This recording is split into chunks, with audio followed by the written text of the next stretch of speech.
Welcome to Raging Bullets, a DC Comics fan podcast, episode 690.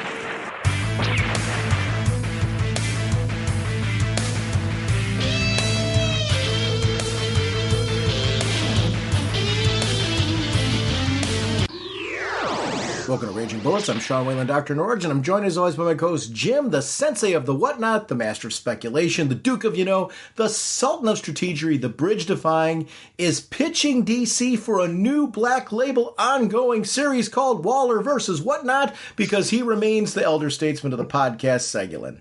How's it going, eh? I'd like to see that, actually. I can take her. I can take the wall. On this episode, we're going to be discussing Batman One Bad Day, Ra's al Ghul, and we are going to be discussing Waller versus Wildstorm Book 1. We are sponsored, as always, by DCB Service and InStockTrades.com. Mr. Segulin, what is going on over at DCBService.com? We have Wildcats hardcover Volume 1, 50% off, only $12.49. We've got the Static Team-Up Anicia One Shot, 40% off, only $2.99. And we have Steelworks, issue 1 of 6, 40% off, only $2.99. Thank you, DCBS. I'm really excited for Steelworks. Yes. I'm just, this dawn of DC has been really exciting for me. So every new series that's been coming on, I actually talked in Speeding Bullets about a book that I came back to because of Dawn of DC. And I this whole branding and honestly the story, it's really important. The stories that they're delivering have to nail it, and they're doing a good job right now with this. I really like the way that they're rolling this out. Over at InStockTrades.com, we've got Batman Spawn, the Deluxe Edition hardcover. If you haven't read these stories, this is the best way to get them. It is $29.99, regularly 50% off, only $14.99. DC vs. Vampires hardcover volume 2. I love this series. $24.99, regularly 50% off, only $12.49. These are books that I would gladly recommend, and I'm glad to be able to shout them out. I want to thank DCB Service and InStockTrades.com for continuing to support our show. Jim, before we click into our spoiler warning, there's actually something I want to shout out. It's on an upcoming episode that we announce it, but I've been doing regularly some podcast recording with Paul Spataro over at Is It Jaws? And he asked me kindly to come on as a regular co-host. So we're going to be doing that quite soon. So just keep an eye out. I'll put links in the show notes to Is It Jaws? What it is a movie review podcast. And it's got no way, shape, or form any impact on Raging Bullets. Raging Bullets will still be here. I had mentioned in passing that if I wasn't doing this podcast, what I'd love to do is something on film. I have a great deal of love for film. Paul heard that and invited me on as a guest for multiple episodes, and was kind enough to say that, hey, we've got a lot of chemistry here. Would you like to come back on? Won't change the format of that show in any way. Paul has regular guests that come on. Those guests will still be coming on. They'll just be coming on with me and Paul. There will still be some episodes, I think, where Paul, has friends of his he will be, coasting without me. It does offer the opportunity for the occasional episode where I will do some with some guests as well. Basically, from more of a fill-in issue type of standpoint where, Paul's busy or something like that, I'm able to make sure to keep the lights on and that type of thing. But for the most part, it will be the two of us with guests on that show. Basically, the premise of it is using the movies Jaws 1 through 4. That's the rating system. And I really love the format. I love talking film with Paul. And if you have any interest in that, please join us over on Is It Jaws? So, without further ado, Mr. Segulin, what kind of a podcast are we? Raging Bullets is a spoiler podcast. We go in-depth into plot lines, story twists, and whatnot of the comics we're reviewing on today's show. So, if you haven't read the books, you may want to come back later so you can better enjoy the show. Let's talk some comics. Spinning with great speed, the Flash creates a protective vacuum around himself. Our first discussion this episode is going to be of Batman One Bad Day, Ra's al Ghul #1. The writer is Tom Taylor. Pencils, Ivan Rice. Inks, Danny Mickey. Colors by Brad Anderson. Letters, Wes Abbott. Ivan Rice, Danny Mickey, and Brad Anderson on the cover. Jim Lee with Scott Williams and Alex Sinclair on the variant cover. Bill Sienkiewicz on the 125 variant cover. Bruno Redondo on the 150 variant cover. Brian Boland on the 1/100 variant cover. Giuseppe Camicoli and Arif Prianto on the premium variant cover. Batman created by Bob Kane with Bill Finger. And apologies for any name butchery. I loved this. I'm a big Ra's al Ghul fan, and I think it's really hard to capture the tone of... You and I have done some of those the classic Prestige hardcover, like the really big, Denny O'Neil stuff from the past, which I just think is exceptional Batman. This felt like that. Not that it was trying to be like a direct sequel to any of that, but boy, if you told me it was, I would have believed it, because I really felt like the storytelling on Ra's al Ghul, his backstory being part of this, what it's like when he goes through the Lazarus pits, but also kind of, it's a very contemporary story that Ra's al Ghul at his best, I think, has some like social commentary to it. We're in an era of extremes, right? I mean, we are. I mean, politically, wherever you fall, left, right, wherever, we really are, like, media-wise, it's sometimes exhausting. And this isn't me taking one side, one or the other. I don't really care at the moment about that. We are inundated with extremes, right, in all of our media. It's funny to look at Ra's al Ghul in light of all that. I feel it's like a very contemporary story in his solutions. I can't help but wonder how he would do politically these days. Oh my God.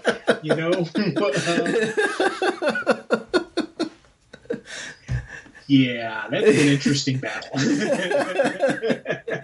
Am I right, though? Like, this dude might get some attention. And I'll be honest with you, he, in the present society, the way things are, he would have a strong following. There's a lot of people who be like, yeah, Ra's has got it right, man. I'm Team Ra's. That would happen. Yes. And it's funny because he's one of the characters, him, Poison Ivy, are those characters that they have these very large, it's not world conquering. It is really, they do see it as saving the world. And those are the kind of villains that I really do enjoy because, yes, they are 100% the bad guy in the story. But, one, they don't see themselves as bad guys. Two, they see themselves as being the actual hero of the story, not even just not seeing themselves as bad guys. They're like, no, I'm the hero. But they recognize that the heroes think they're doing the right thing. And that was the thing that I really loved about this story. Throughout this, Ra's never said to Bruce, hey, you're the bad guy here. No. He's like, I understand why you and your friends are doing this. You're just wrong. And even some of the lines that he had in there, like, when he's talking to Damien, your father's a great man, but great men can be wrong. Yeah, I love just that notion because that really, to me, really does show Ra's al Ghul because he's not the maniacal twist my mustache, evil conquer the world. He is really trying to save the world for the next generation, trying to preserve it, and it's absolutely wonderful. And the old adage, if you want to make an omelet, you got to break a couple eggs. A couple thousands of people need to die, but hey, I got the one guy I needed to kill when I killed those thousands of people. I'm like, oh my God, it's Ra's. The artwork in this is absolutely stunning. I've become a big fan of Ivan Reis, and if I'm butchering his last name, I apologize. It's Reis, and he's obviously very, very well known, but he and Danny Mickey and Brad Anderson, the marriage of this artwork with the storytelling is fantastic. So I'm just looking at this opening page where I'm 7 years old and I'm terrified. The look on his face and what he's witnessing is just really magnificently drawn because it has to paint a picture of horrors, right? And this is where one of the things that I've always loved the most about Ra's al Ghul is here is a character that can understand Bruce Wayne, understand like how seeing an atrocity can motivate you and drive you and being in the midst of it all because of what he experienced growing up. It obviously led them down very different paths, and life circumstances led them down very different paths. And a lot of that is really contained in some really great stories that are out there that you can read about Ra's al Ghul, and I encourage you to read those hardcovers. We have episodes covering them. Really, really good stuff. But you see this magnificent sequence of this burning city and this kid just, running from this horror, the tears in his eyes, not knowing if he's going to escape because he's being chased down. Getting stomped as a kid. You're a little kid who your understanding of the world at large around you is being, really thrust upon you on a very different level. That horror of seeing him stomped on as a kid, and only being saved by these wolves was what a great opening sequence, because you get his love for nature, his love for animals, his anger at the destructive capabilities of man. There's a difference between, he talks about later, there's a difference between hunting for sport and hunting for, survival. Yeah. And there's a difference between the two. And, it's really interesting to see his kind of viewpoint on all that. And that's what I'm saying. A lot of this, oh gosh, this guy could be real. He'd be on Saturday Night Live every week. And so would Batman as a sketch, where they'd be talking about today's political climate if they were on the political scene today. Yeah. That's what it would be. Oh, God, yes. And it was so intriguing. And I'm going to add something to what you think, because I completely agree with you on how powerful this sequence was. Because this artwork is absolutely brilliant on it. But I love the story being told and the way they're doing the lettering. Yep. With Rage. That was absolutely, again, we talk about this creative team all working together. Yes. And they 100% see the visual art team, the story being told, where even the placement of the lettering, so you could really that scene when he's getting pushed down into the mud. My mouth fills with the forest floor. My last tortured breath will be drawn through mud, insects, and decomposing leaves. And then the forest saves me. And just when the way you're sitting here, you're looking at that, and you see him getting pushed in, tears falling down, and then you flip the page, and you see, and then the forest saves me.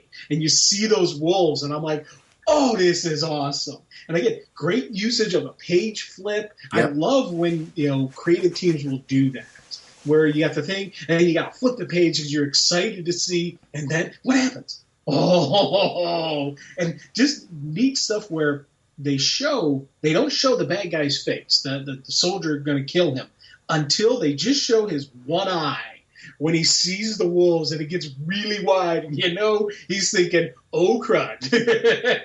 You know what I loved about that? Again, it's the perspective of what the kid saw. Yeah. So we're actually seeing through Ra's al Ghul's eyes. If he saw anything, he may have seen that one eye. He may have seen that little glimpse. He didn't see much of anything, because you see him in the sequence, the next panel, kind of looking back, and that was his opportunity to run and escape. He plunged into the water and got out of there. But everything was from his own, because this is his dream. We're in his dream. What's happening to him when he's resurrecting in the Lazarus pit. We got a chance to experience that with him. I love what you're saying about, it's the story being told and the lettering and how they framed it up and everything. It's one of the reasons why I said earlier that this feels so much like the quality of those hardcovers. And I don't know if you got that vibe from this. I'm guessing you did from some of your comments. Yes. I think that's really important, because that's something I think that's been consistent in these One Bad Day stories. This one in particular, it's hard when you've got that kind of legacy with this character of Ra's al Ghul, that you've had that kind of level of quality of work to put a creative team together that is everybody is able to recapture that, because these were icons that delivered those stories. And this is an iconic story right here. Yes. And I loved that. I devoured this. This is going to be one I will read over and over again, because this is a character that is really, really important to me. And when done right, these stories, there's a magic to them, and it feels like a very different kind of Batman story. And this is doing something really different, getting a chance to see we're going through a Lazarus experience here as we're reading this story. And I loved that. I mean, it was such a cool moment to see what that was like. When he comes bursting out of there, it adds a whole layer to why do they come out the way that they do? Why does everyone have a different experience when they come out? We're getting a picture of that right here, that his experience is his own and nobody else is going to have it. And that experience is going to be different every time. This guy's done this over and over again. It's going to be different every time based on whatever internal traumas you're going through. Jason Todd went through this. And so what was going on through that kid? Yeah. As he was bursting out of that. I loved this. It was so great. And Talia being there to know that, like, when he comes out, he needs that person to remind him who he is, letting him know that he's safe. You are safe and you are loved, Father. You know, those moments to be that source of comfort, knowing time and again he's come out in this state. I love what a great pivotal moment defining that relationship. Oh yeah, and I do love the fact that he even says right after she's doing that, it's like, Talia doesn't understand. It's not the past horrors overwhelming him. It's the realization of everything this world has lost in the many lifetimes I've lived. That for me was an outstanding thing to add into this, because again, it does add to part of what is the horror of it. It's not seeing the past. It's just he initially forgets and then he has to remember everything. And once he remembers, and once you see all the nasty, horrible stuff happening to the world, that's what gets him. And I was like, oh, that is such a really cool explanation behind, and I'm doing air quotes, the monster that is Ra's al Ghul, because it shows why he does this, why he is so, he's equally possessed in his, in his mission that Batman is. You got the code of the Bat, well, you got the code of the Demon Head as well. They're equally locked into who they are and why they do what they do. And you're getting we're just getting a glimpse of that, and it's absolutely something wonderful. I was so happy when I was reading this, because with the One Bad Day stuff, I've been like, yeah, I'll read them, okay, yeah, and I wasn't like they weren't page turners for me. They weren't like, oh, I must see this. Once it comes in, I got to get it right away, With this one, this was a real, true page turner for me. This was absolutely outstanding, and you read it and you keep going, I got to see what's next, and when you get done, you're like, I want another one. Give me One Bad Day Part 2, Ra's al Ghul. Give me more, please. So you haven't been jumping on these as they've been coming out? No, I haven't been. Okay. I have. I've been digging them. And there's no right or wrong of that. I think it's just interesting I'm glad you mentioned that, actually, because I didn't bring that up earlier, and you asked the question. But I think that's an interesting point as far as how have you been digesting these? Because I'm in the camp of they're releasing that box set. I pre-ordered the box set.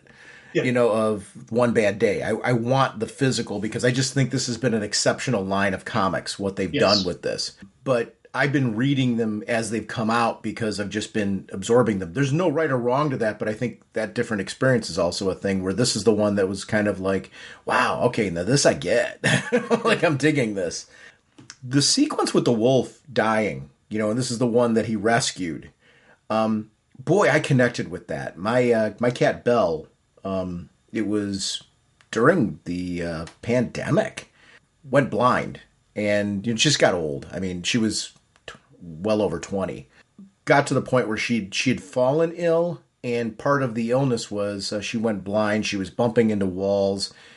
She wasn't eating well, and we had to, put her to sleep. And, it was a mercy. I really talked with the vet about it, because it wasn't one of those things, caring for her was easy enough for us to do. I was glad to do it. But, your concern becomes, what kind of life is this for this, lovely animal that we've had? I was sitting there when he was sitting there having to be there in that moment where that choice was being made and he had to do it. I was there with her when, she went out, and watching people go through this, watching animals go through this that you have that connection with is just so heart-wrenching. To capture that emotion on the page and they gave it the right amount of pages, taking you through the story and his recollection of when I first got this wolf, and how this wolf connected to my childhood, and how for 19 years this is a loyal friend. then having to have that moment. Wow, they really did a good job of telling a story here that helps you to understand Ra's al Ghul, because you have to understand his motivations. And for a lot of people listening to, or not a lot, I don't know how many people listen to this, or anybody who've read this could be their first Ra's al Ghul deep dive, right? Yeah. And you've always got to be aware of that you've got to give something more to your longtime readers like us, and something for that first-time person that's like, I kind of know this character from Batman Begins, but, I don't know him from the comics, and this is that first story. Wow, did they do a great job of delivering motivation. Those pages where you see him break down, it's important to understand that the man has a heart. Yes. You may not agree with his motivations, and I don't, as far as I agree with his motivations. I don't agree with what he's trying to do. And that's a distinct difference. I can understand where he's coming from. I think his logic on what needs to happen is flawed. Yes. Yeah, I think we all can agree that, we understand his intentions, but he's wrong on the end game. Yes. But again, one of the things I really did love was everything you're saying, how it does show this isn't, as I said, this isn't a monster. This isn't a maniacal demon that wants to kill everything. There is this tenderness. There is this. Here's a guy who has no problem killing thousands of people, but he does shed a tear for this innocent wolf who really, it's, mankind, the greed of man is the ones that killed this animal. And it's, as this wolf's ancestors saved him, he saved it, but now it's come to its time. And I absolutely love these sequences. Again, really cool with the inner dialogue going on, just how it's laid out, and story and art telling a beautiful tale together. I loved these pages. And even then, right, and it's again another great usage of page turn. You get this scene, that final scene when he's just, when Ra's al Ghul is crying over the death of this wolf. You flip the page and you see him like, I'm leading the next, I'm leading the next strike. And I'm like, oh, someone's going to die, And you could just, if this was a movie, it would have the dun, dun, dun, dun, dun kind of moving. Music would start kicking in, and you see the look of determination on his face. And I'm like, oh, someone's going to so die. And then you flip the page again, and you see this billionaire, the Edwards in the middle of the ocean. Just he looks like a little smarmy guy. I'm like, oh, I see the guy who's about to die. What was interesting is, as the action was happening, I loved that I could start playing Dark Knight Detective. Yeah. Because I started seeing the mistakes Ra's was making. He was catching them. Yeah. But, because he caught him with the sun, right? He let the emotion take over, and he's like, well, we got to take this body now because it, prevents the cover-up. I also caught the swimming pool. Yeah. I'm like, this is like going to be a problem now. and I liked that there were certain pieces that I thought might play out later. But I thought the detail of him taking the son's body was pretty critical, because I'm like, okay, he's planning ahead for Batman. Yeah. And he's obviously leaving some clues behind. I didn't pick up on the guns. I should have picked up on that one. But I did question the way that he killed the old man. It was interesting that there was clues to miss, that Batman's going to be one step ahead. I just loved that I knew this was a Batman story, and he kept referring to him as the detective, and I'm like, okay, let's play the game. What did he do?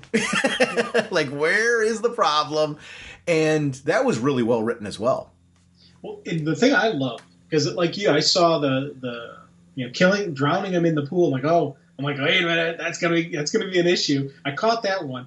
One thing I didn't catch though was, as you said, that gun with 2 shots, and they actually show the guy firing twice. Yes. And I thought that was neat, because later on Bruce goes, why does it have 2 less shots? So I'm like, oh, and then it was there too. So I mean, It was the clue was there. I missed it. Yeah, and that was absolutely wonderful. Yes, absolutely. And I'm glad you're pointing out the fact that but that was there, and you're right, it was. And I loved that it was there. It's okay that I missed it. I love that I went, like you, I went back and looked. And I'm like, oh, doggone it, it was there, dummy. Yep. And I love the fact that they trained all the guards so that they all would drown as well. And again, they didn't, he did think, again, he even says, I was overzealous, with the son. So he takes the body. And I was like, this is absolutely perfect, man. I love this. Yeah, it's an example of just everything you could want from the story. I love that it's one of the things that's nice about the Batman stories we're getting right now is we're getting certain stories with Tim Drake. We are getting certain stories for Damian. It's great to see the different Robins playing out into this. I thought it was really awesome to see multiple characters playing out in this one. I like the relationship of Batman and Tim Drake. I really like that Robin and Batman relationship. I love so much how when you put Damian in the mix and it's Damian and Batman, it's a different sort of story. And their relationship's different. Damian's a great Robin. It's just a different Robin. Yeah. And that's something that is pretty important because you've had 5 if you count Stephanie, and you can't count Stephanie Brown. We can keep going because there's been other characters that have played Robin. Where do you fit Duke in? Where do you fit, Dark Knight Returns in and things like that? Okay. But what they've done really well is there's not a one of them that's like the others. And that's really hard to do when they're replacing Dick Grayson, which was kind of the template for it. And they're all different. And they all bring something different story-wise. This being a father and son, Batman and Damian Wayne story, really, really worked for me. I like that Gerald Edwards was a friend of his father's. There's a personal level to this piece for Bruce, to a certain extent because of that. It's bring him into the story. I liked what he said. Damian's like, we're not taking the car? And he's like, no. And I'm like, oh, yes. Really cool bat tech. This is where, okay, I know we debate about this from time to time. Billionaire Bruce Wayne versus millionaire Bruce Wayne. This is the page where this is why I'm Team Billionaire Bruce Wayne. Me too. I like the doggone sub, and that is Billionaire Bruce Wayne. I'm not saying I love the current story, so don't get me wrong. I'm glad that you can do stuff like this, and it's fine if it's got to be in, we're going to place it in this era. Cool. That sub is super cool. Yeah. Well, again, and one, yes, I'm completely nodding my head agreeing with you on the Billionaire, on the cool-looking sub. And even just when he goes out, when he goes out and exploring, he's got the customized underwater bat suit with, again, little art details on it. It looks like there's jets on the legs, so he can, so he's not kicking, so it's just jet propulsion and just the whole 9 yards of you got to customize and what would the underwater bat suit look like. So. Yeah, 100% love this. And again, this is the kind of stuff that you need billionaire money to have just to throw it around. I'm a big fan of the millionaire Bruce Wayne. I'm a big fan of the more street level Batman. I'm really digging how the stories are going. But you throw something like this, and I'm like, oh, that's cool. I want that. That's neat. Damian being a part of the analysis process was really good because one of the things I really liked about their relationship as well, both when he was originally with Dick Grayson and then when he was with Bruce, was we got to see Damian grow as a character. And this was something, you and I both have a very strong attachment to Tim Drake. And I think the reason for the strength of my attachment to Tim Drake has always been one of, from Lonely Place of Dying straight on through to present day, I've always read Tim Drake. I've always read Tim Drake stories. So I've gotten to see that character grow from his introduction straight on through. And there's something about progression for that character that has just been really, really intriguing and satisfying. Like this was our little boy's grown up kind of thing. Yeah. Damian's had that same journey. And I think when you have stories that acknowledge the fact that he is learned from his father, yes, he was trained by Ra's al Ghul, and yes, he was trained by Talia, in that particular style of combat. But Bruce trained him in his world. He trained his son in his world. And it's great to see him being a guide, a role that we've seen Alfred and act in the past, Damian's taking on in this story. And I really liked it. It really worked well. It's a different delivery than if it was Alfred. Very much written to it being Damian. And really showed the growth and the maturing of the relationship between these two. They're a compelling team when they work together. And you get stories like this because you get to really see how far this kid's come in such a short period of time. When you think about storyline progression in comics and how that just takes time in order to get to this point. I really think about Batman and Son, the original stories that Grant Morrison was writing with this character. Boy, is he in a different place.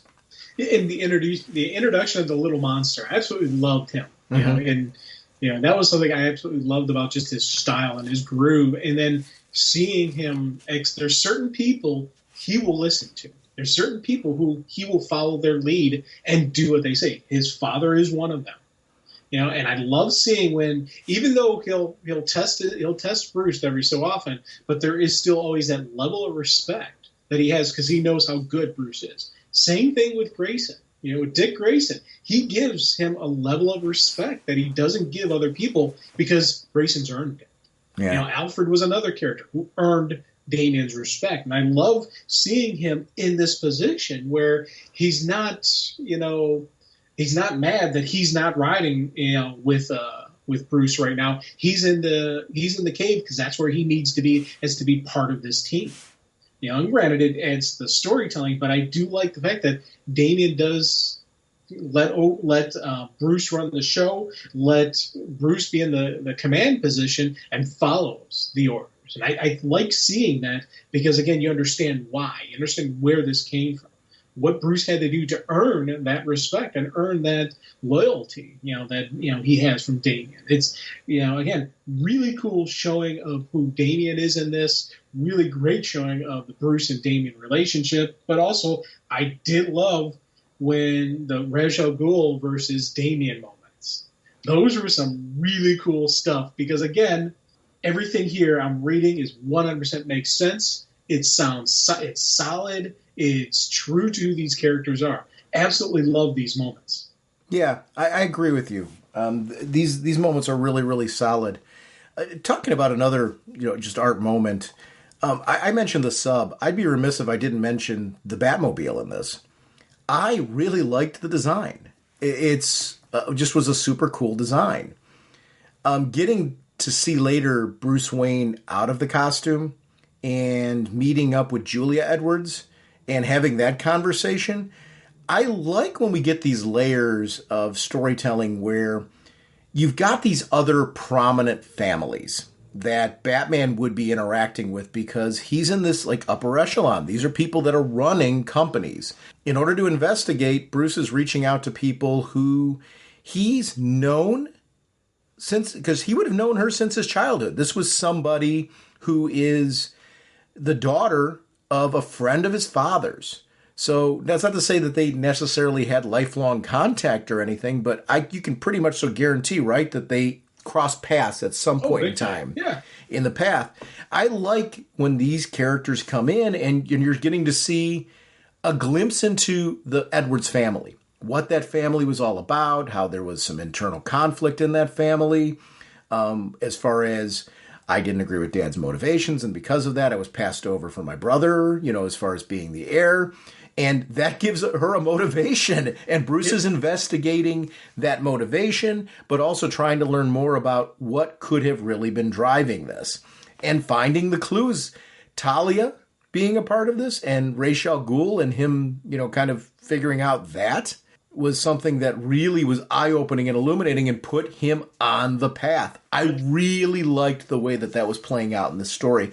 This is an example of a story that benefited from the extra page count and being able to say, you're going to be given a substantial amount of pages to be able to tell a significant story here. So take those pages, let that story breathe, let it unfold, and pull people into a world. This is a contained world in this story, and that's important. Because you can hand these to anybody, and you don't have to have any knowledge. Yeah. Oh, 100%. Everything's here.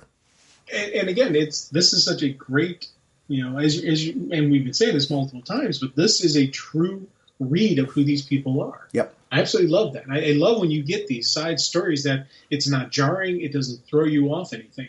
You could 100% hand this to somebody and say, hey, especially if you had somebody who saw the Bat movie and liked, Ra's al Ghul.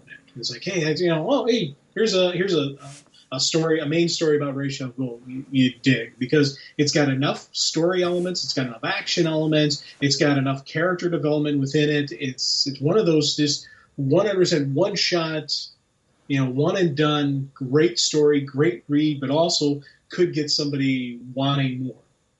I'm loving the sequence where Ra's, realizes what's going on. He's got to go to Gotham. I mean, we all knew that was coming, right? I mean, that was pretty much broadcast. But much more important was knowing that what is his encounter with Damian going to be like? I did not see this going where it did.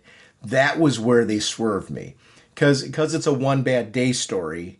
I did not see this being a thing where he was going to use Damian. I mean, I'm not surprised he used Damian as a pawn, in the sense like, okay, I'm dangling my carrot here right now. I got your son, so come running, detective. I did not see him running Batman through. I saw him pleading with him. I saw him, trying to put him out. His rationale of, if I lock him up, it's not going to do it. He'll escape. He's too resourceful. Yeah. The respect of that, knowing... Like, I get why he did what he did. Obviously being Team Batman, I didn't want to see that, but I'm like sitting here like, okay, that could be argued for years. Like, why didn't more villains just go and try to do this? He did. He's like, I know the best way to handle this. I'm going to run the guy through. Yes. He's now 100%. Out of the way, and now all I've got to deal with, I am not going to hurt my grandson. He was right on that one, so I'll keep him contained. But I've got the detective out of the way now, my one foe who can stop what I'm doing. The one guy who can play chess better than I can, or at least as well as I can, is now completely off the table. Oh my gosh, the plan that this lays out. But I love that he pleaded with him first. He was once again, one last gasp of, hey, come around to my way of thinking. Like, we aren't that far off. I respect you. I recognize that if you come on board, not only will I accomplish my goals, but quite frankly, you'll help streamline this whole process. Yep. Like, I know if you agree with me that we can really do some good here, because he believes in what he's doing. It's an interesting conflict of two different ideologies right here. I love that sometimes it's not about whether you agree. Here's the thing. You may be reading this and not agree totally with Batman, not agree totally with Ra's al Ghul, but you understand the character's motivations. That is the coolest thing in a story where you can sit there and go, okay, there's a believability to what they're doing here that is pretty important to follow through in this storyline and have care about at all. Yep. I care deeply about what's happening here. And when he ran him through, it was like, did you see that coming? No, 100% did not see any of that coming. And again, I loved, everything he said where he said he's going to Gotham. Like, oh, okay, we're going to get the confrontation. Did not see them kidnapping Damian. But once he grabbed him, like, okay, that's cool. I like this. Knowing that Bruce is going to come to him. Knowing that thing. And then just that final, that final plea where he's, once again, explaining why he's doing this. Where he's talking about how the coral reef is now dead. The rhinos that used to think were hunted just for nothing. The birds, the sky is destroyed. Everything that he's doing. I love how, again, he's trying to lay it out. But just as committed as, Ra's is, Bruce is. They're both equally 100% committed to their code. And I love that. I was like, man, this is just unbelievable. And again, brilliant use of the page turn. You're sitting there and he's like, I'm done trying to reason with you, detective. Flip the page. I'm like, oh, wow. And that was a shock moment. Did not see this. But I love the fact that Ra's inner monologue says, I didn't want this. He didn't want Bruce to kill him. He wanted Bruce to join him. He's always wanted Bruce to join him. He's always wanted him to be the heir, to carry on the way, to carry on the mission. He's the only person he saw as a true and rightful heir to Ra's al Ghul. And honestly, if Bruce had signed up with him, Ra's al Ghul would be done with the Lazarus Pits. I don't think he would let himself die, and the next death would be it. No more coming back because Bruce was taking over. I 100% believe that it would happen. But again, Bruce will never do that. Well, he'd want Bruce to use the Lazarus Pits. Right. Until the time that Damian's ready to take over. Or, however, he's setting up a group of succession. Because there comes a point in time where Ra's is clearly tired. I'm not talking about tired physically. Sometimes you're tired emotionally. You've been trying to do this for many, many lifetimes. And there comes a point where, you and I both enjoy stories about immortals and things like that. You see how that length of time can have an impact. And I really, really enjoyed how that has been a part of Ra's storyline. And his frustration with this whole family that he's got right here, because he considers to a certain extent, as much as he hates it, Bruce is a family member of sorts for him, or at least one that he's trying to recruit to be like the patriarch. It's him, he wants him and Talia and Damian to be Team Ra's. And it's really interesting to see where this goes. I loved that Bruce pulls his son over and is, all he cares about in that moment, he's not himself in the slightest. It's, I need to impart something onto my son to keep him from going down a path, because he understands what this kind of grief can do. And he's not thinking he's coming back. He's thinking, I am done. And the only thing I can do right now is really give my son what I feel has been, I'm a human, I've made mistakes, things like that, but one of the best things about me has been my code, what I believe in, and it's important to have a line. And Damian, you need to have a line. It's what separates you from your grandfather, and it's what separates you from the villains that we fight. And that's the piece that he just needs to impart on his son. The moment where Damian pulls the cowl over his face and he's crying was such a powerful moment. I just really, really loved that sequence. It was a great art choice. Building off of that, I mean, boy, so many great moments in this. That doesn't mean anything in isolation. It means something when you've got all of those panels leading to it where he's holding it, clutching it in his hands before he puts it on, and just looking at it, Ra's al Ghul will never get his claws into this kid. No, he's 100% locked in. And to the point, even when, I love that sequence of that final goodbye, that final promise, I promise. Don't give in to the hate. It's too easy. And again, I absolutely love that. And then just as Damian he quietly puts the cowl on, he sits there and then runs, he stabs Ra's al Ghul, but he doesn't hit any vital organs. Not because he doesn't want to kill the guy, but because he made a promise to his father. Right. I loved that moment. That, again, we see David, Bruce will hurt people. Bruce will break legs. It's amazing what you can survive. Bruce knows the exact level he can take it. Damian does as well. And I love seeing that. And I love the fact that Ra's al Ghul accepted that as an answer. He knew right then and there. He's like, because he called off his men. They weren't attacking Damian. Later on, he lets Damian stay with Bruce's body, waiting for the Lazarus Pit. You can see 100% Ra's knows what side Damian's on. Yeah.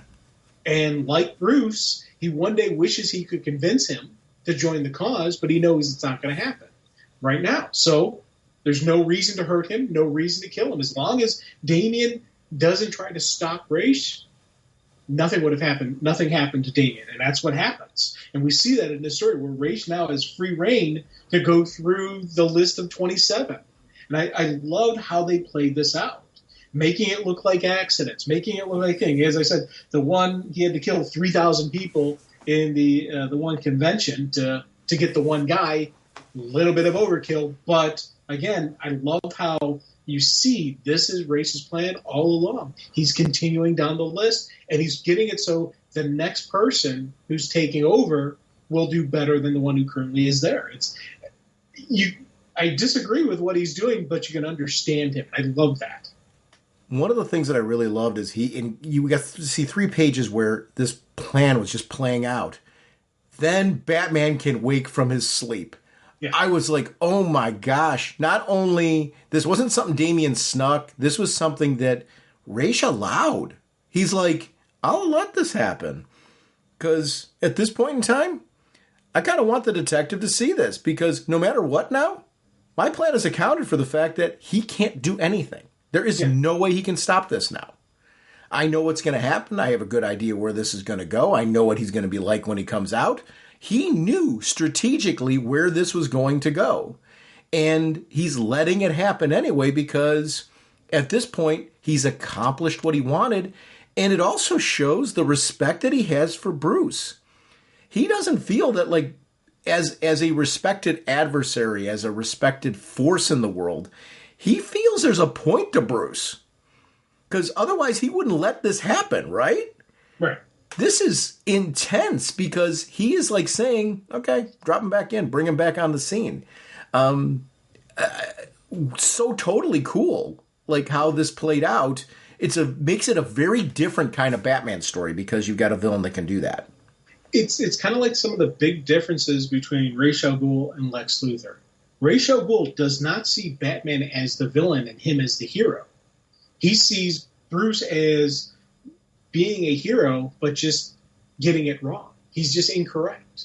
You know, he's doing good. He's trying to do good. He just doesn't understand what is truly good. Lex Luthor sees Superman as the villain and himself as the hero. You know, that's why Lex wants to get rid of Superman. Yeah. Because, you know, he doesn't want Superman because he's wrong. He's the villain. I'm Lex Luthor. I'm the champion of humanity. I'm the right good guy. Ra's al Ghul looks at them differently. And I think that is one of the cool things that this story really does show. And I loved how Damian, stayed by Bruce's side the whole time. He couldn't stop Ra's, so he stayed with his father. He didn't join in. And I thought that for me was a really cool moment because, again, the whole time Damian's there with his father just waiting until he's able to use the Lazarus pit. Just waiting for that moment. As soon as it's free, okay, let's go. And Damian's right there for his father to help him through this. And even I love Damian tries to get him to say, hey, just stand down. Don't do this again. Just let it go. And again, Bruce is not going to go that code. That is not, Bruce has to bring him in for murder. That's the job. And I love just these two people, they know each other so well that Ra's al Ghul knows the second I dip Bruce, he's coming back. He's coming for me. I'm okay with that. I've got my mission done. The 27 are gone. They've been replaced by people who will actually care about the planet, who will actually make, responsible choices. I love just seeing that. I wonder what it's like as an artist, an artistic team, to know that you are going to be honoring and telling your own story that follows up the best of Neil Adams. Yes. Because, the Ra's al Ghul Batman sword fighting sequences, I mean, how do you get better than what Neil Adams did back in those stories? Boy, this team did a great job as far as delivering that level of quality where this feels like a story that belongs in that conversation. Because the spread of those two and the fighting sequence that they had there was really, really strong. And it was something that it was important because you're really building off that past. You have to, in your mind, be able to picture that past battle and what that looked like and know that there was a battle before. And if you're reading and listening to this and you never read those original stories that Ra's is referencing, how relentless the detective is and things like that, you got to read those because those stories give you context to what Ra's is talking about. You don't have to read to understand the story. They did a great job of making this contained. But boy, if you've read them, you can picture this is it. This is another round. Oh my gosh, this is a very different Batman, and yet would not give up his code, which I think Ra's deep down in his heart was hoping maybe now he's going to finally get it. Maybe now with the 27 and everything that I did and him seeing what the world's like, maybe now he'll finally get it. No. And Bruce's solution was elegant. He wasn't going to kill him, but he was going to take him off the table.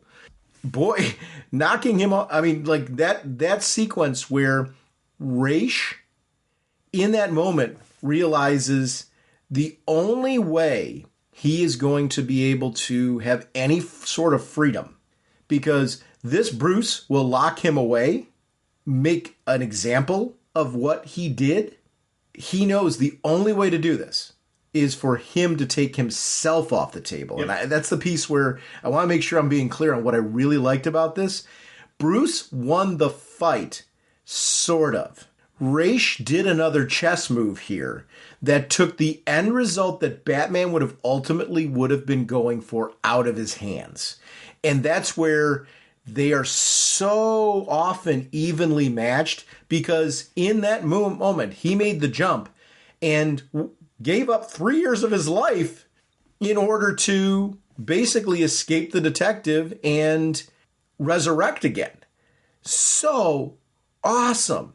Yep. So awesome. And I love the fact that this time when Ra's al Ghul comes out of the Lazarus pit, he's not mad. He's not screaming. There is no rage. Yeah. Because Bruce, you can say, won the fight, but Ra's won the war. He got the full 27. He's made the planet a better place. Now it's been a couple years, so he's got to see what happened, what else he can do. So it's, I really did love the story and how they again, it really does show Ra's al Ghul in a great light here in who he is, what he's about. It was an absolutely brilliant story. I love this one. Absolutely love this. And even, I love the ending, because again, it does say end, but it's not really ending. There's still more that can happen. They could do another story on Ra's al Ghul. They could do a continuation on this, very easily. And, I absolutely, it was like, yes, this is brilliant. I'd be remiss if I don't mention this last page before we wrap up this conversation. I am 700 years old, and I am no longer terrified. And you see this gorgeous sequence with like the majesty of Ra's al Ghul, but also I love how his cloak has the fur on it, and you see him with another wolf in his hand, and it's a chance for him to kind of move into a different future. I loved the choice of this story. That, you said there goes, is this story in continuity or not? It doesn't matter. It was really good. And it's strange to say that, because I usually like to plug things into continuity. And I'm like, well, kind of hard to plug this one into continuity, isn't it? But I think it's in the Ra's al Ghul continuity. Like some of these hardcovers, I think, are their own world. And I think this is part of that world. At least in my mind, it's a spiritual successor to some of the work that came beforehand. And it feels like it's its own little timeline of sorts. They did a really, really great job with this one. This one is one I will reread. It's special. I've already reread it twice. I'm going to reread it again. It's going to be on my best of Ra's al Ghul reading list, because this is a character that's really important to me, and his interactions with Batman are critical. This is on the short list of Ra's al Ghul stories. Oh, big time. 100% agree with you. This is one of those stories, if someone wants to read Ra's al Ghul, I would always recommend to people, because it does a brilliant job of who he is, his relationship with Batman, the whole 9 yards. I absolutely loved it. There it is, going into that tunnel. Our next discussion is Waller versus Wildstorm. The writers are Spencer Ackerman and Evan Narcisse, Narcisse. Art by Jesus Marino. Inks for pages 21 to 31 were Vincente Cifuentes. Colors by Mike Atienne, Atieyeh. Letters by Dave Sharp. Cover by Jorge Fornes. Variant cover by Eric Battle and Ulysses Areola. 125 variant by Mike Perkins. Associate editor is Mark K. Draper, with editor Chris Conroy. And massive apologies to the horrific job I did on naming on that one. Sorry. This is Black Label at its finest, too. I really want to do this one because I know you're a big fan of Amanda Waller stories. This is an interesting one. It's a great use of Lois Lane. It's a great use of Stormwatch. These are characters who you can really play around with. What does the Daily Planet look like in this type of world? It's a great, great story, because I'm not seeing like a big Superman. Like, this is not a world with like a Superman presence, at least from the way I'm reading this right now. If this is because it was funny when we first started talking about this. I'm like, oh yeah, and then I look at the book and I saw Black Label. I'm like, oh, I didn't know this was going to be Black Label. Yeah. And part of me was a little bit upset by that, because I wanted this in our universe. Now, I love Black Label stories, so I'm not going, oh, they ruined it. No, but I wanted this. I was thinking this was going to be in our universe. So it would be our Waller universe, our Waller going into the Wildstorm universe, or what is currently the Wildstorm universe, their version. And I didn't. I was thinking continuity. Now, granted, this is the Wildstorm universe. So in that universe, we already know, there is. I don't think there is well, in the Wildstorm universe, there wasn't a Superman. They didn't have Superman in that universe. So I wasn't, once you see the Black Label, that's when you kind of take Superman off the books. You take Batman off the books. You take all these other characters. And I'm like, so for me, I was like, at first I was like, man, I don't know. But then you're seeing, Lois Lane in this one. You're seeing the Daily Planet in this. You're seeing different, and I started it was one of those things where the fact that this is Black Label, the fact this isn't current continuity or anything, completely went out the window because it was still a great story. Wait. This is still The Wall. This is still Lois Lane. This is still, these characters. This is still, Wildstorm. I'm like, okay, all right, I'm cool with this. No, it's not. Hold on. No, it's not. And let me explain that. This is Curse of the White Knight kind of thing. Yeah. This isn't the Wildstorm universe. This is its own universe. Yes, I agree. I'm not doing that to be argumentative with you. It's one of the things that I'm with you. I walked in expecting one thing and got this. And I actually, one of the things I like about it is, and as I wrap my head around it, I'm like, oh, wait, they have no rule book. and that's what I'm saying. It's where when I started wrapping my head around the fact that, oh, this is more Curse of the White Knight kind of thing than any kind of set DC universe. Like, this is something they're going to have, if they're going to move forward with it beyond this story, they're going to have to plop this somewhere because there's no world for this. Well, there is. This is the world for this. I don't think this is attached to anything. Yeah, this is its own Earth. This is its own multiverse. So this is a whole different universe. Yeah, when I say this is Wildstorm, I'm like, it's not the Wildstorm Earth, that whichever number that was. This is its own separate Earth, but it is still that same comfort of what is Wildstorm. It is still that same comfort of who Amanda Waller is. No matter where you put the Wall, she's going to be the Wall. And I love that. And I loved seeing this Earth's Lois Lane, and how she is and how she's dealing with this. Because, again, she doesn't have Superman. She doesn't have the positive influence that Clark Kent had on her. Kent had an influence as a journalist on Lois. There's been multiple stories when Lois has admitted that Clark made her a better reporter because she pushed him. It's that iron sharpens iron thing. When Clark came on the scene and started doing some really cool stuff, Lois had to up her game. So I love seeing that we still have the same Lois Lane, brash, Lois Lane, who is just absolute rock star awesome, but she's not the same Lois she was. She's not the same that, who met and fell in love with Clark Kent and then learned Clark Kent was Superman and had all that stuff. This is a different person as well. And I loved seeing those little variations on who Lois Lane is.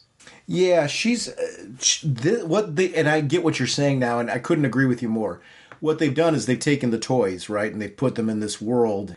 At the core, you're getting, this is what Stormwatch was. This is what Checkmate was. This is what Waller was. This is what Lois Lane was. And this is what they're like in this world because of it. But we're not throwing out the window who those characters are. You're also taking away some of the toys. They have to then react to this world without certain pieces that they normally have. Lois's use in this was really great. Kind of seeing a Lois Lane who has integrity, who's trying to dig in for the story, but's doing some things, she's skating an edge, which you do with those stories. What happens when you say one thing too many? You lose your story's going well, your interview's going well, you're getting another little piece. And that's what you're trying to do, right? Keep the person talking. Get them to say one more thing that is going to reveal details that you need for the compelling story that you want to tell. What is going to give you that edge over another reporter who's talking about this? What is going to make your paper, your publication, your blog, whatever, stand out and be noticed? It's got to be like that investigative journalism. You are the first one to report on this, and everybody else has to reference you, right? Yep.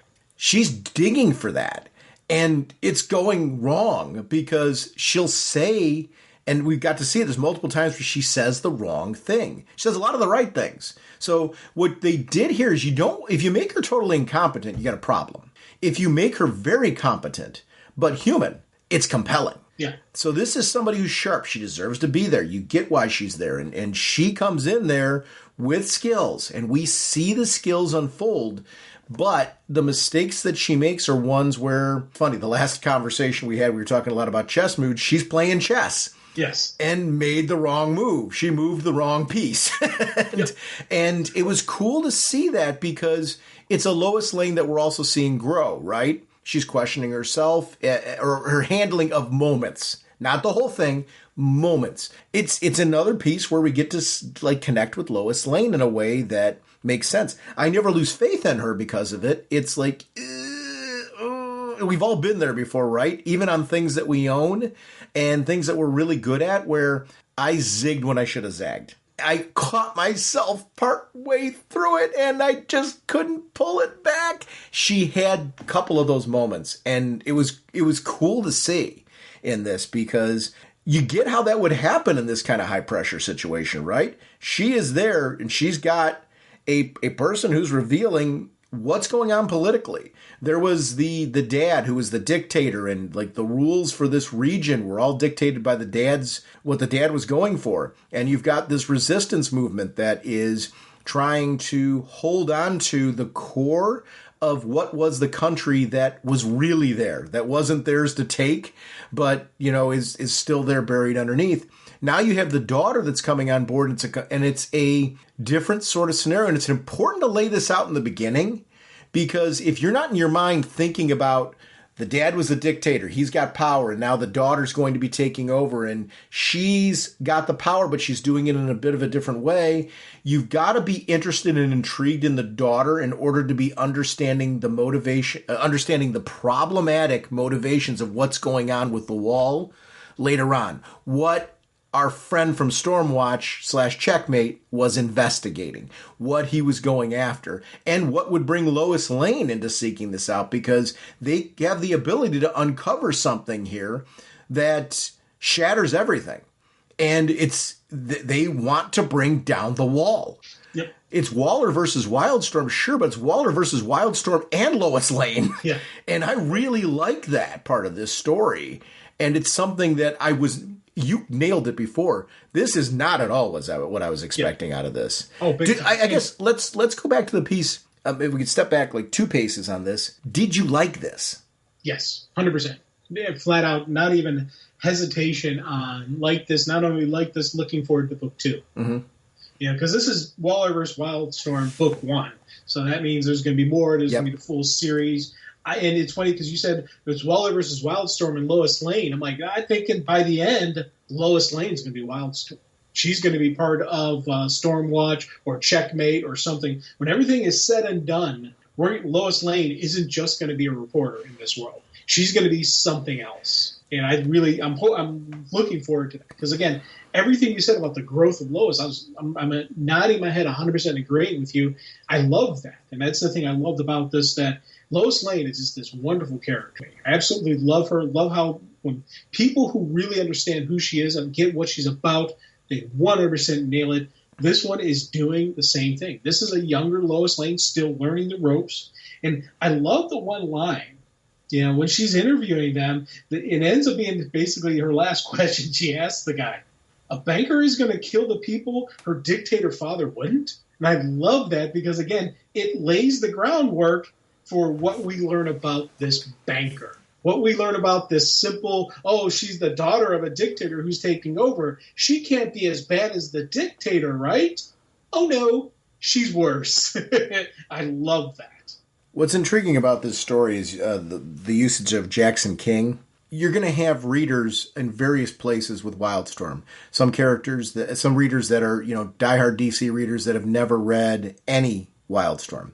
You're going to have some diehard Wildstorm readers that came at this because they were Wildstorm readers. And you're going to have that middle group that I fall more into, where I've read some Wildstorm. I'm familiar with the characters. I don't always know all the behind-the-scenes details because I haven't read everything. but I'm intrigued by the characters. I'm interested in learning more, and them unfolding them in this world and this version of them is always intriguing to me. So I was ready when she met Jackson King. I was familiar with, okay, Jackson King's from Wildstorm. I know enough, but I'm not going to pretend I'm a Stormwatch expert or anything. Okay, tell me the story. Get me to know this Jackson King and what's going on here. And the confrontation with Winter in the beginning really sets the stage for the fact that this is the villain that took out his friend. This is what he is seeking out. I think the Wall was hoping that, like, if I can get Jackson King on board, if Jackson King will play ball with me, it's much better for me because he can be a huge asset. But I'm going to feel out in this conversation, Jackson also can get in my way. Jackson can also take my spotlight. Jackson's either going to toe the line and get behind me, or Jackson's in the way and he needs to be knocked down. It's interesting that the Wall is not, sometimes it's about knocking down the wall. It's the Wall likes to knock others down to get what she wants. She builds another brick on her wall on the foundations of those that she's crushed underneath her boot. One of the lines from one of the Suicide Squad movies, I don't know which one movie it was in, but she tells someone what she does for a living is get people to do things they don't want to do. Yep. That's who the Wall is. She is the master the master chess master, manipulator, puppet master, whatever you want to call her. She is awesome. And I loved how she came into this one initially, all sweet and shucky darn, I'm just, hey, this is my first assignment, let's just talk, and I was like sitting there, I'm reading this going, dude, don't do it, this is the Wall, don't do this, man, she's gonna use this against you, and she does. And I was like, and I saw it coming, I saw exactly what she was going to do, and I still cheered when they did it because it is so perfect, the Wall. It is just so master manipulator. The greatest gamesman ever is the Wall. I absolutely love this. This for me was just absolutely brilliant and great artwork on like her face when she's like, I'm sorry, it's just you're Italian, and she's got that schoolgirl kind of, oh my God, look on her face, and it's all acting. It's 100% pure BS that Waller is playing this guy like a fiddler from hell. Just absolutely love these sequences to the point where I normally I do a read through, then I do my art read through, and then I do just another I do the multiple read throughs. I did a Wall read through where all I did was just focus on Amanda Waller.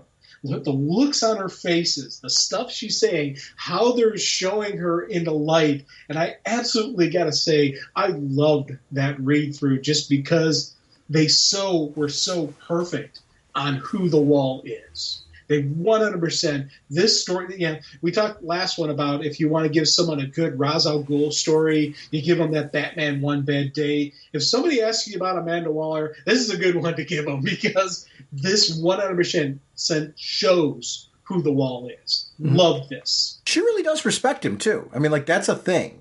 I don't think she's faking any of that. She respects him and recognizes the fact that he's a legend and that there's something to do with him. But she's recognizing he is not going to play ball.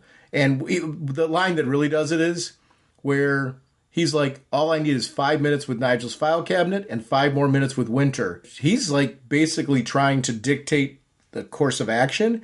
And she's kind of like, at this point, fine, if you're going to do this, there's no other choice. I've already planned for this. I figured this is where you were going to go. So that's going to be the case. And I love that Bishop Kane thinks that she's running the show. Yeah. When ultimately Amanda's already planning her demise. You just know that like this sequence, she's put all of the players in play, and Bishop Kane thinks that, she's being a fly on the wall with the situation with Amanda Waller. That's not the case. Amanda Waller is playing master manipulator with all of these people. So big time. 100%. And again, one of the things I really did love was the, past, present, flip-flop through, but I loved how they kept interjecting Lois into this with the questions to continuing on going. This really did read as a really good interview, as well as a cool story being told. They did that part really nice. And I like that Lois is asking questions, that she's not just blindly taking what he's telling her. This is, Battalion, this is a legend in this universe telling you this stuff, and you're not taking him at 100%. You're questioning stuff that he's saying. You're saying, hey, what's going on here? Now, in a way, does she go too far? Maybe. But by not asking those questions, she's not being true to who Lois Lane is. Lois Lane just doesn't look at the story that's handed to you. She looks at the underlining stuff. What else is going on here that he's not telling me? He's got this story that he wants me to say that Amanda Waller is bad and needs to be stopped. What else is there he's not telling me? And I love the little dialogue that she had with him where she's saying, all this happened in a year? How could Checkmate fall apart or be so weak that someone in 1 year's time could completely take over and completely manipulate the situation? What aren't you telling me? And I love that fact that Lois is throwing that out there. Yeah, and that part's pretty critical.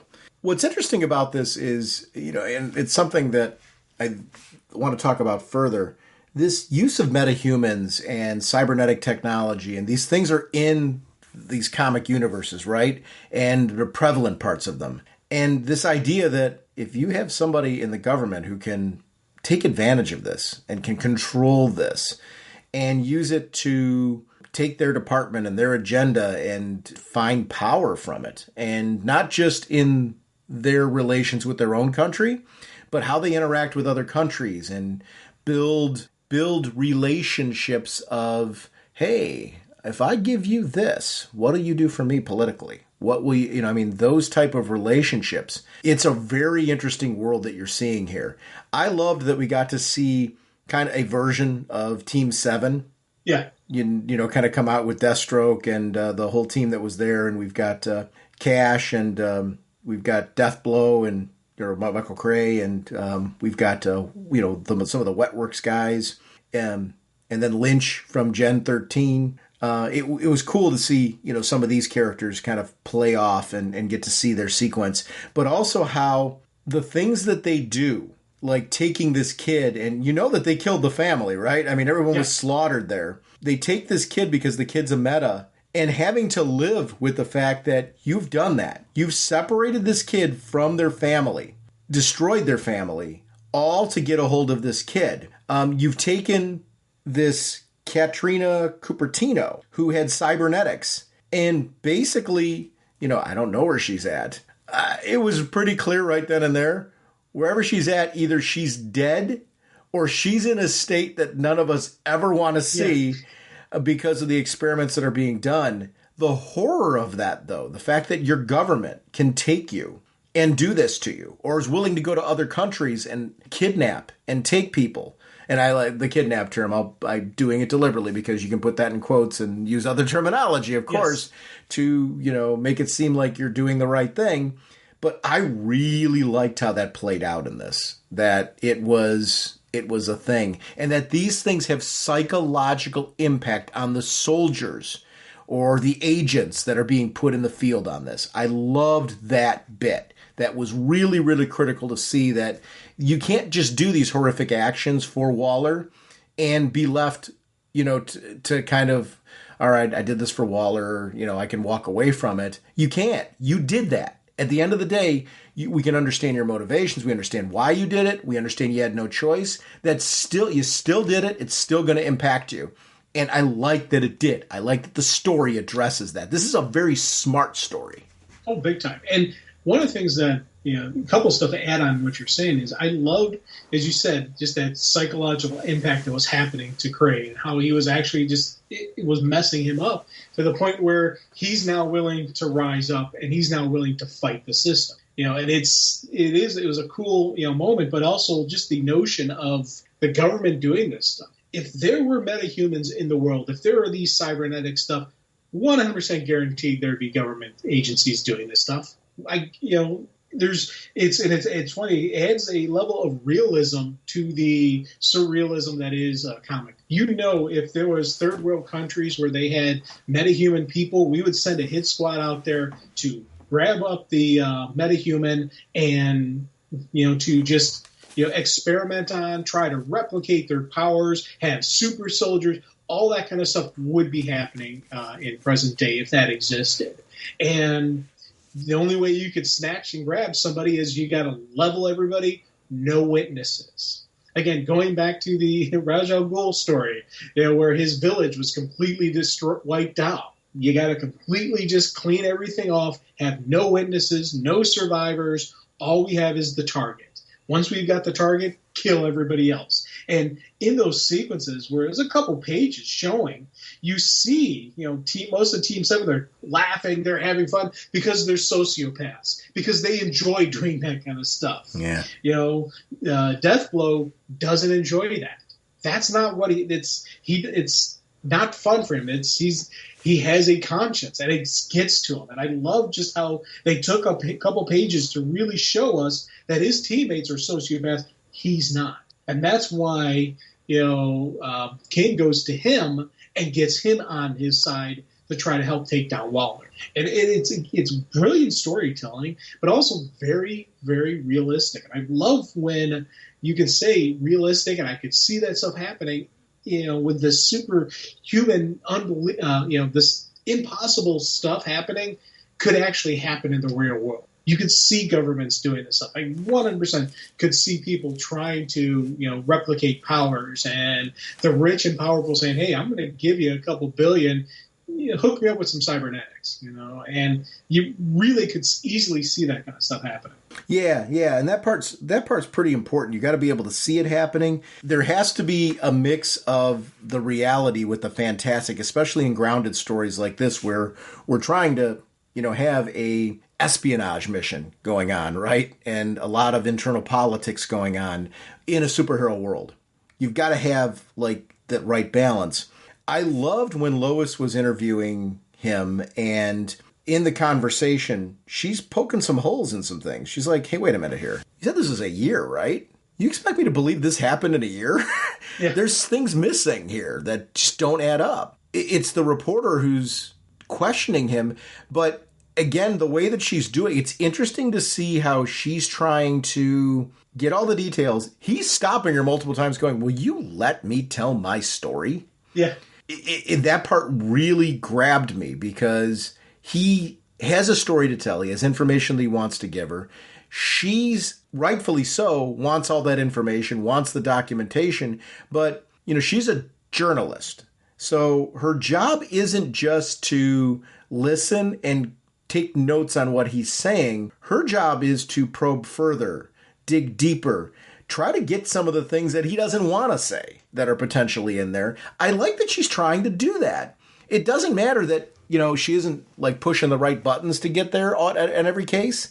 It's that she's catching some of the things that need to be questioned. We get to see her. I felt like she was growing as this story went on too, right? Her interview with him was better than the interview in the beginning. I liked seeing that kind of ride with her because, again, we know she's got skills and we're seeing the skills. She made less mistakes there, but still he shut down at a certain point in time. That part was really great. I also like that we got to see that it emotionally affects her. This is hard work. You are in a high emotion situation. You are gathering this huge amount of information. It is going to affect you physically. It's going to affect you emotionally. When she had that sequence where she threw up, she ruined the story. And there's that self-criticism that comes through. How often does that happen to reporters? Where it's you are doing the best you can to try and get to know a person and what might get them to open up. It's hard to do in a contained short period of time when you don't know them very well. I loved that. It felt so real. That was something that I thought was just great writing. Well, and again, 100% agree in everything you're saying. And, I love this ending sequence when everything just goes off the rails. Yep. It was absolutely brilliant because, again, as I said, it's showing Lois Lane. Mm-hmm. She's not taking just that easy way out. The easy way out is just let him talk, let him tell you what the story is going to be. No, I've got to ask questions. And I love the ending, the final bit, where she's like, hey, do you even know where the enhancements went? You're the inspector general. Did you investigate what happened? Or were you only investigating Amanda Waller?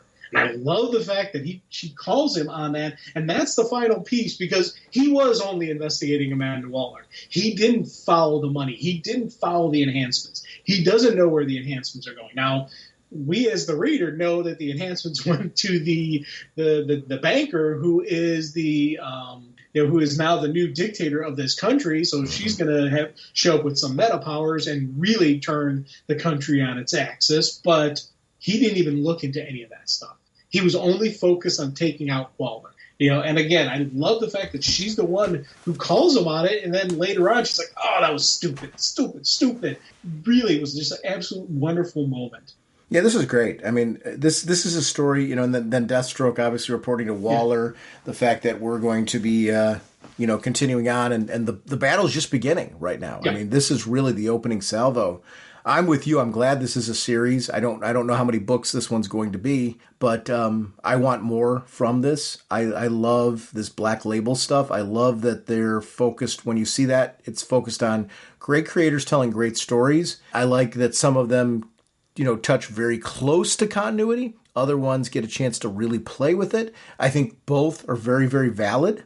This was one that I'm glad we got a chance to talk about on this, because it's a story that it pushed it up on my reading list because of the fact that we were going to talk about it on the show. It's just a little different, and I'm looking for that. Like a human helicopter, the Flash rotates his body, rising faster.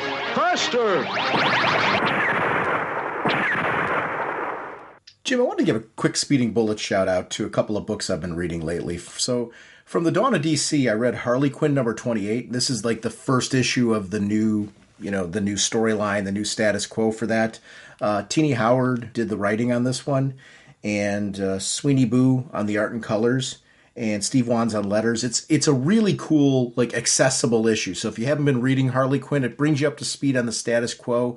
If you're reading Poison Ivy right now, but you haven't been reading Harley Quinn and you've been intrigued on reading Harley Quinn, this story's reflective of Poison Ivy's got her storyline going on right now, and Harley's got hers. There's still a couple, and it's her navigating that world as part of this. But this story kicks off with it's a battle between her and Two-Face. And a lot of this is coming from, right now, Poison Ivy not being around. Harley's trying to kind of organize her life. And, her girlfriend, who's kind of part of her stability, is not there. So you've got somebody who's already unstable, and the elements of stability in her life are not present.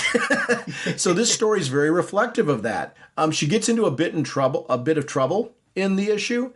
And this is kind of the twist of where the series is going right now. She has to do some community service as a teacher. Not what she's expecting. She's expecting that she's going to be put in prison. She's instead being put into community service as a teacher because of the fact that the community colleges are having trouble getting staffing. So they're pulling her in on this end. It's a very interesting story where they're giving her kind of an out of the costume and in the costume kind of role. In this one, she's in danger of losing everything financially. So this kind of puts her in a job of sorts. It's an interesting story. I really liked the first issue, and I'm going through it rather quickly, but it's a fun series. The artwork is fantastic. Where I connected the most and what feels like the most for me is a lot of what I love about the animated series. This isn't the same storyline that the animated series is going through, but it's got kind of that tone of the animated series where it's an ongoing saga of Harley Quinn. She has a supporting cast in there, and it updates the status quo of a very important supporting cast member that's been in the series with her before. People are worried about her because of the fact that, with Poison Ivy gone, she's now making some questionable decisions. And I like that this story has that kind of reflection. And there's a backup story, which is just pure fun. So it's a really good issue. If you haven't been reading Harley Quinn, don't pass up issue number 28 because it's a good jumping on point for people to see if this is a book for you. For me, it's been one of those I've been stockpiling Harley Quinn, not because I don't like the book. It's just I'm reading a lot of stuff and haven't had a chance to circle back to it. So I took this as my jumping on point to let me get back to reading Harley Quinn and just see how I felt about it. And I felt motivated enough to shout this out because I thought it was just a really, really good read. Are you caught up on, where are you at on Harley Quinn? Have you been reading? I am so far behind on Harley that it's ridiculous. To be honest, I could do a jump ahead and just read that issue and go forward, Because, again, she's one of those characters that, I when I read it, I enjoy it, but I don't have any passionate lock, and I must get the next issue of Harley.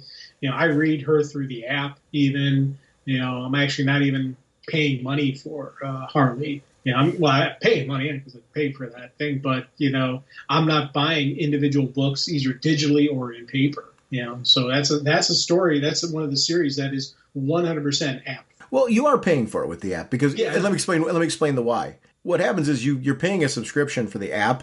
If you're putting time to read it on the app, you're making your time choice for that month's cost for the subscription service to use it on Harley Quinn. So you are paying for it on that end. I'm hoping those votes count. You know what I mean? Because you are paying for the book then when you're doing that, because you could be reading other things on the app. Instead, you're reading that.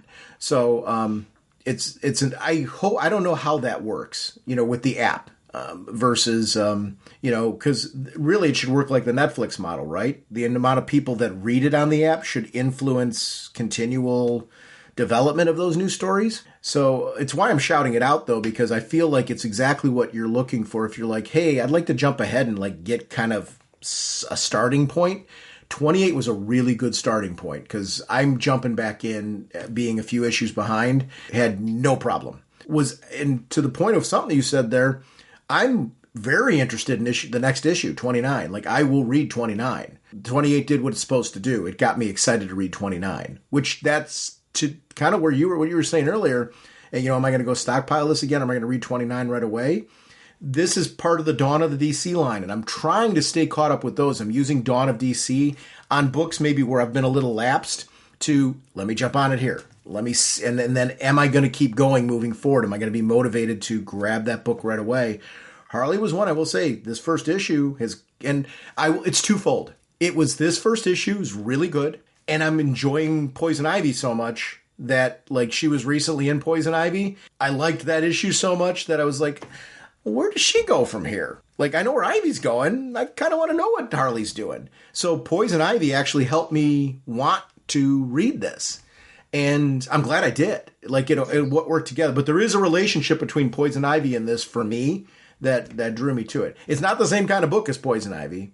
And I think that would be a mistake, too. It's got to be uniquely the chaos that is Harley. It's a good book. And this is a great jumping on point for people who've either lapsed or maybe never read Harley Quinn. You don't need anything to read 28. And here's the thing. Anybody who's listening to us, if you happen to be at a con and you're at one of those panels where there's the questioning to the comic people, if someone could ask this question, find out, that'd be wonderful. That'd be great. Find out. How does the app count towards, the scoring? How does the online, the digital versus a physical paper copy? Do they look at a high digital purchase, a high number of purchases digitally, the same as the paper purchases? Do they look at the downloads and the read on the app the same as paper purchases? Or is paper purchases their only indication on whether a book is successful? I would appreciate it. If anybody happens to be at a con and you're going, hey, I'd like to ask a question.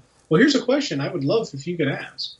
Here's, building off of what you're saying, and if you already know the answer, please, ragingbullets@gmail.com is our email address, or please use the voicemail line and feel free to call in and share with us your comments on it. I'd like to know more about how votes count. I know how they count for comic shops, obviously. I'd like to know where digital falls nowadays. I'd also like to know how these apps play into it, if they play into it. Because a great example of this, issue 28 of Harley Quinn, I liked it enough to talk about it on the show here. That part of my reason for doing that is because of the fact that, we don't talk about every single book that comes out in the course of a month. I try to point out things that I'm like, hey, I enjoyed this, and it kind of surprised me. This episode was filled with that, right? We did the One Bad Day, we did Waller versus Wildstorm, and now I'm talking about Harley Quinn.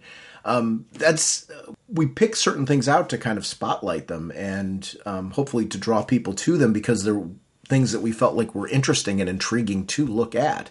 I want to know how to, besides doing it on the podcast, how else can I vote for this thing? What is the right way to do it in a scenario like this where I've read it now and I want my vote to count? Another book I want to shout out, because I mentioned wanting to go back to it and read it, and I have been. The Power of Shazam. So for those who haven't read The Power of Shazam, it's on the DC app right now, DC Infinite. And it starts off with a 95-page graphic novel, The Power of Shazam. And it's the origin story.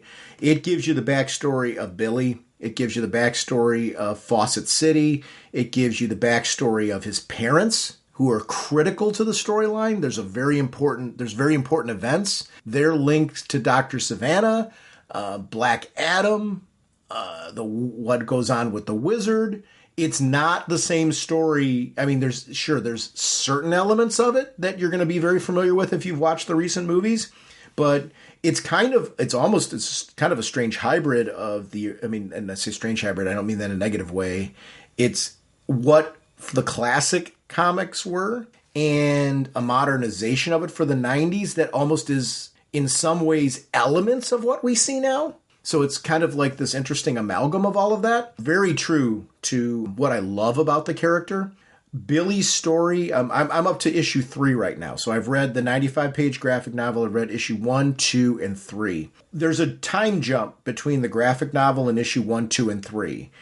Just in the sense that he's now been operating for a certain amount of time. It's clear that he's got a relationship with the city. The police trust him. Think kind of like how the Flash, has a positive relationship with Central City. He's got that kind of relationship. They're referring to him as the Big Red Cheese, and he even references, he's like, okay, interesting sort of name. And, I think, kind of the reflection is, well, that could certainly be a lot worse than that. We're going to go with Big Red Cheese. It's a very positive book. And when I say that, I don't want to make it seem like it's so lighthearted that like there's no substance to it. There's a lot of depth to these stories and what's going on with Billy, because this is a Billy who's orphaned. And I'm not going to say too much about how and what that looked like, but Billy is struggling between the family that's left is not who you want to live with. Basically, imagine your inheritance being handed over to the family that you don't want it to be handed over to, and you having nothing because you're a minor. Being kicked out into the streets and having to survive, but also being a superhero. You kind of don't want to just live with anybody. So you found a way to survive, because Billy's pretty resourceful. Billy the Kid is pretty resourceful. He's found a way to survive and live, as this host of the radio station, which that job seems to come and go because the conflict of Captain Marvel has made him like late for work or not available to be at work. So he's struggling with is a kid trying to struggle with keeping it all together financially so that he can sustain himself, continue being Captain Marvel, continue going to school so he doesn't become like a ward of the state or something like that where he has no control over his destiny, right? There's now adults who are guiding him. A lot of pressure. On top of this, his sister Mary is missing. And he's trying to find her because circumstances made it so that they were all separated. I don't want to reveal too much because I want you to read this. It's really, really good. Black Adam's great in it. Savannah's great in it. But there's other villains and other cast members who are villainous, or they cause problems in both his personal life and his life as Captain Marvel without knowing that they're the same. It's a very, very intriguing story. And his captain, and it's Captain Marvel as we know him, we know what the iconic character looks like, but Captain Marvel, the adult, looks like somebody else prominent in his life. And that makes for some interesting intrigue. Cool. So it's a really, really good story. It's from the 90s. If you've never read it, give it a shot. If you've got the app, there's absolutely zero reason not to at least try this. Start with the 95-page graphic novel because it sets up the rules of the world. It tells you everything you need to know. It's a primer for this world. Very intriguing story. Sets up some of the pieces that I'm dancing around are just available there. If you don't have the app, it's easy enough to grab this. I'm sure on Comixology, it's easy to grab it at your local comic shop physically. Just check and see who has it. and there's plenty of online comic shops if your local doesn't have it, where you can grab the physical version of the graphic novel and be able to read it. Power of Shazam. It's Jerry Ordway. And the whole creative team, honestly, is doing a great job with this. I did the 95-page graphic novel in the 3 issues since our last recording. I'm feeling no signs of like putting this down. Like I'm going to be binge reading this book. In the past, you talked about the Boom story. Something is Killing the Children. James Tynion IV, written by. I picked up volume 1, read it, then immediately picked up volumes 2, 3, and 4. You know, it's absolutely brilliant story, and it's funny because I always said, "Oh, I'm not a horror guy."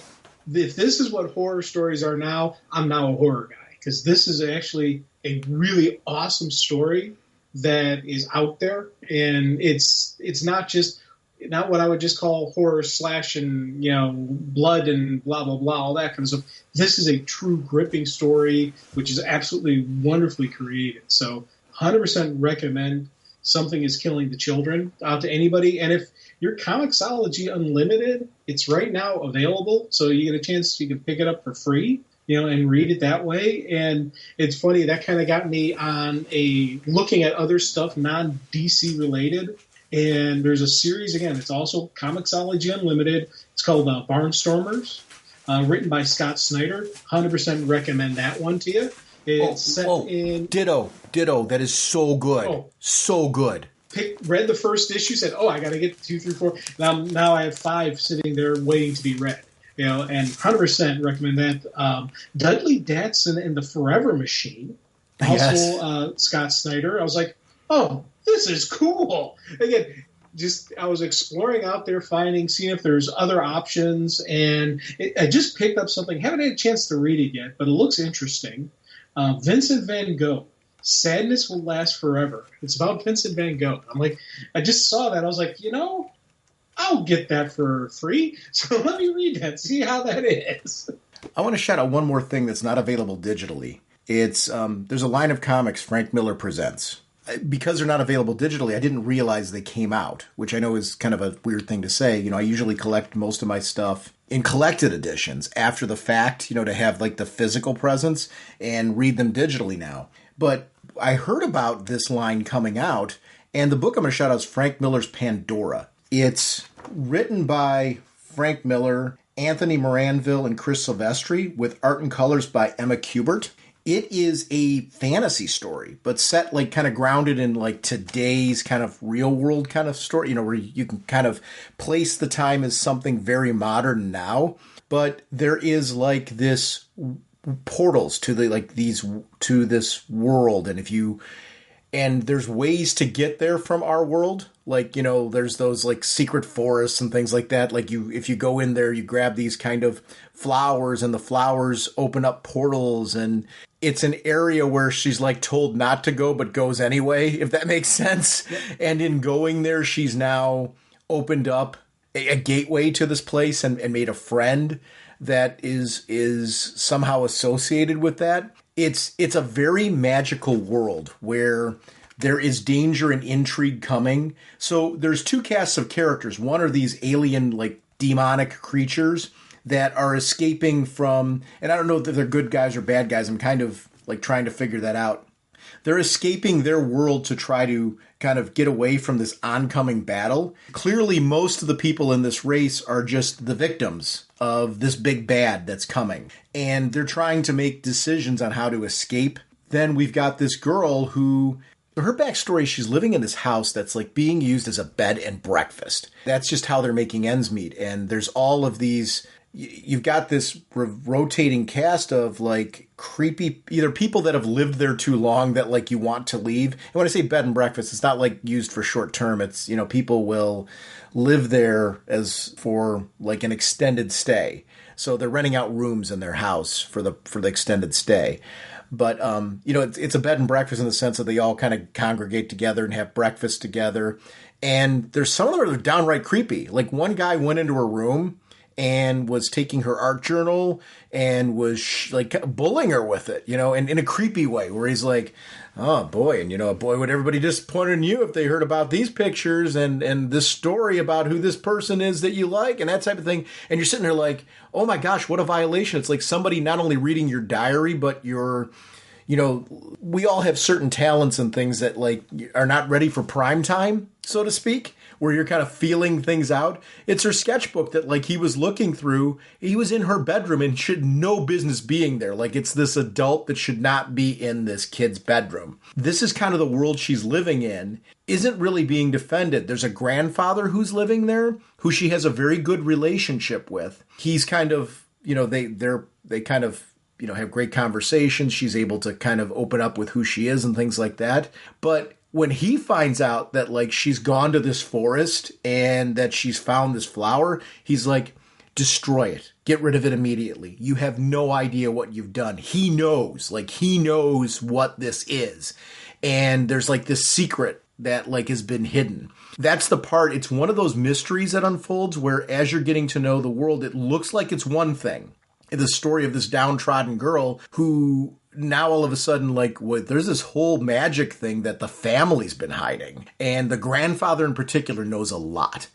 I really like the characters. The artwork is fantastic. The first issue of this was $7.99, but it's like some of the books that we reviewed with the extended page count, it's that kind of thing. Prestige cover, extended. Now, the rest of the issues are more like $3.99, the normal comic book price, because they're not as many pages. But this is like 3 issues in one, introducing the story and the world, very depth-filled.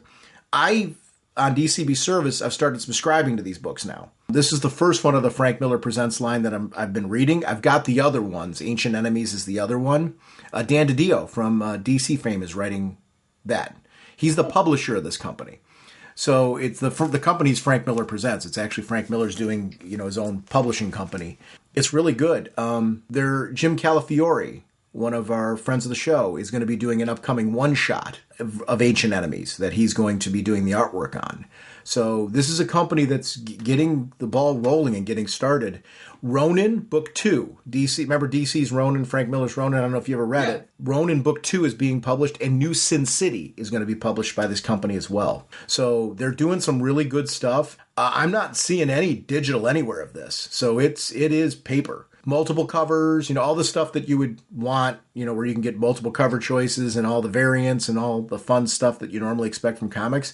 But this is a high quality product. This has got me now they've got me hooked in. This is all paper for me. All paper for me. And I'm enjoying it. I mean, it's a great read. So I wanted to shout this one out. Hey, looking over onto the Facebook group real quick for just some of the recent news. I'm just going to mention it real quickly because it's not DC. But Scott Pilgrim, the anime, is coming. So there's been a 1-2 hour movie that was based on the graphic novels. And Jared was even mentioning that, like, I was bummed to see that they were only giving us that because the story really warrants having a series. But now he's seeing that the same crew that was involved in that is now getting the opportunity to do a full-blown series. He even references if they can get it together. I hope this is one where it does pay off and it actually leads to a full series, because we sometimes get those announcements and then they don't come to fruition. I'm hoping in this kind of like paring back of content that we're seeing from some streaming companies, this one doesn't get lost in the shuffle.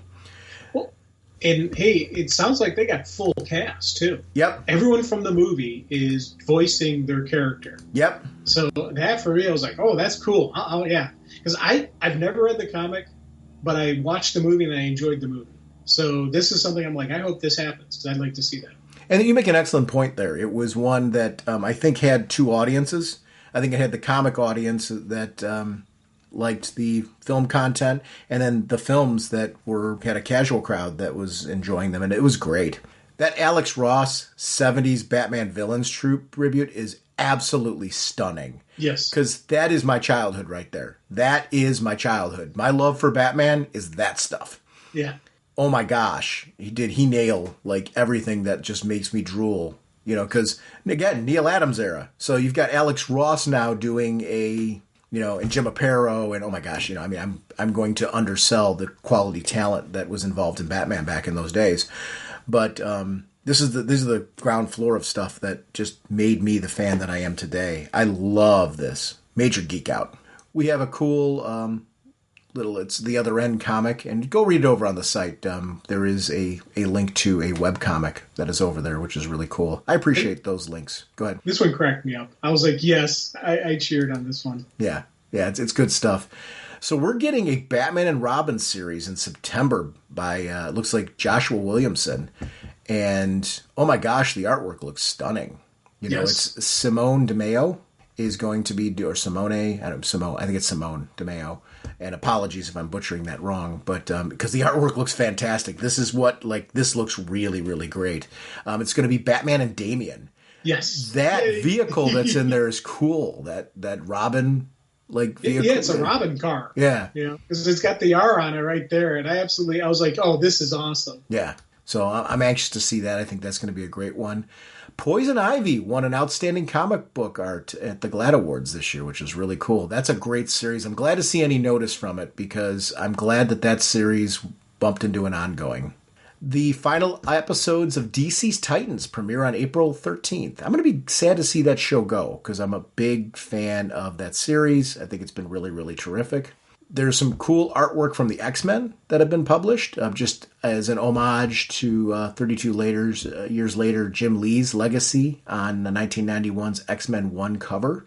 Were you reading the X-Men in 91? Yes, actually, and I think I remember this cover. Covers, because it was... Did you get all four? Did you get them back in the day? Oh, yeah. That was back, boy, wasn't that fun? In those days when you put the covers next to each other and they lead to that. It was a really, really good era. Yeah, because this was college years, and I think this was when I was doing all the X books. Yeah. That was a good era to be an X-Men fan. Really good stuff. The next pose I absolutely loved. It's a nice play on the Watchmen.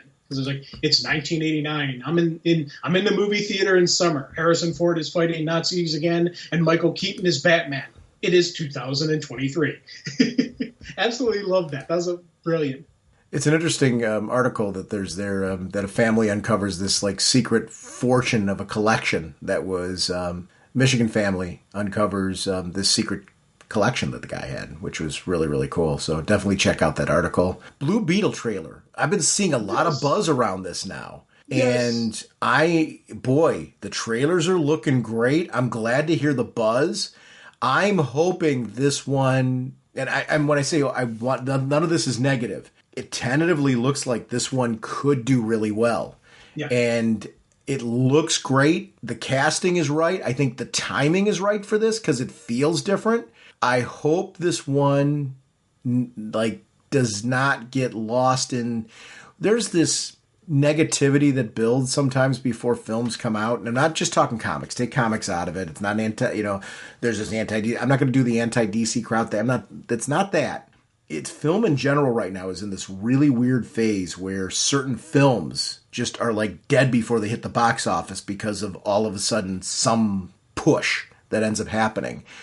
And it's a push that usually is involving people that haven't seen the doggone movie. Yep. This is one that I'm feeling very protective of because, oh my gosh, does that trailer look good? It's what I would hope for from this, right? Oh, big time. Definitely had. Yeah, I was very happy with that trailer. I was laughing my head off, and I love the fact that I saw it on regular TV. Yeah. Dad and I were watching BattleBots, and the trailer was on BattleBots. I'm like, wait, hold on. And I played it, and Dad's like, what's that? I'm like, so I gave him a quick, brief explanation on who Blue Beetle is, and he's like, oh, okay, So it caught my dad's attention, not to the point where I'm taking Dad to see the movie, because I don't think he doesn't like the superhero movies, but sure. It was enough to have him go, that looks interesting. And again, it was during BattleBots, so I'm thinking that's the same kind of crowd who would like Blue Beetle who watched that show. And by the way, if you don't watch BattleBots, I highly recommend it to you. It's an awesome series. Ditto on that. It's 2 posts up and you can actually see more clearly the preview from the trailer. They nailed the costume. You nailed that suit. And also the idea that, tendrils will pop out from the back of it and things like that. I mean, it looks, August 18th can't come soon enough. I mean, that looks really, really sharp. it's hard to nail that. Yeah. Because it's important to nail that because I think it's one of the coolness factors of it. So, woof, I'm glad we're getting some noise. So there's another, and and you know what? Please let me know the correct pronunciation of your name. Massard, I think is his last name. Could you do me a favor and give me the correct pronunciation? Because I know I butcher your name and you post so much cool content for us. But he has this really cool one. It's Batman interacting with Jason Todd. And he's like, I have to know, why let him live? Why not rid the earth of this piece of garbage? Why? It's a spoof because Bruce is like, this is about me comparing you to the Green Hornet, isn't it? My hood is clearly red. I love stuff like this, and I'm glad we're seeing more of it on the internet. Across the Spider-Verse is going to be coming out, and I could not be more excited for this one. My wife and I loved it, which it's for my wife. My wife, you know, obviously gets inundated with enough comic content with me. This is one she's stoked for the sequel. She's getting very into the multiverse stuff. Cool. And you know what's getting her into the multiverse stuff? It's movies like Across the Spider-Verse, or, you know, the original one, the one before this. There has been like Everything Everywhere All at Once. She loved, you know, which you kind of get the idea. I think that movie did a great job of introducing what a multiverse is, like how choices can lead to that, and kind of made it accessible to understand, okay, that's how there's multiple Spider-Men. That's how there's multiple Batmen. Like, it's funny, that movie isn't superhero, but like it explains the whole thing. So really cool. Creature Commandos, Everett Starr's posting this. Creature Commandos from the 2000 series has been released on Ultra, the app that keeps on giving. And I really appreciate the fact that he's shouting this up because they do keep adding new things to the app. And I love the fact that it really is becoming Netflix. I'm hoping what we don't get with these apps, and it's both the DC and Marvel app, is I'm paying a subscription fee. I love that there's times where there's stuff that I've purchased that I will read on the app just because of the convenience of it being there. And it hasn't prevented me from making any purchases. It's more of it's opened me up to reading things that faster because of the accessibility of it. I hope that we don't start having what's having on some of these streaming services where now all of a sudden things are leaving the app. You know what I mean? Because to me, keep adding content, add more, make more available. Don't put me at a point where I start reading a series, then all of a sudden it goes away. Because then I will be very, very irritated with the subscription model. I'm fine with it if the content and my progress I can keep making all along, and you keep adding new content. It's great. This has me giddy. Gail Simone is penning an all-new Red Sonja novel. You read some of her Red Sonja, right? I've read all of her Red Sonja. Yeah, I have two. Okay, so I have two. And like anything else, I read everything she does. Yeah. Her writing a Red Sonja novel, sign me up, please. I am so all in on that. It's going to be fantastic because that's going to be a lot of content, and it's going to be great to see her handle that and what that looks like. I can't wait. I cannot wait.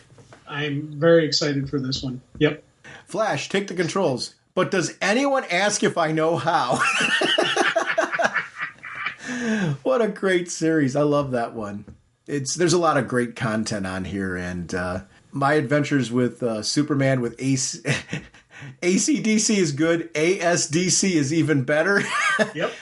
This is looking to be really a good series, this new My Adventures with Superman series. I cannot wait for this one. I hope, because honestly what I'd like more, I like animation. And it's going to be an Adult Swim series, which Adult Swim does attract its own unique audience.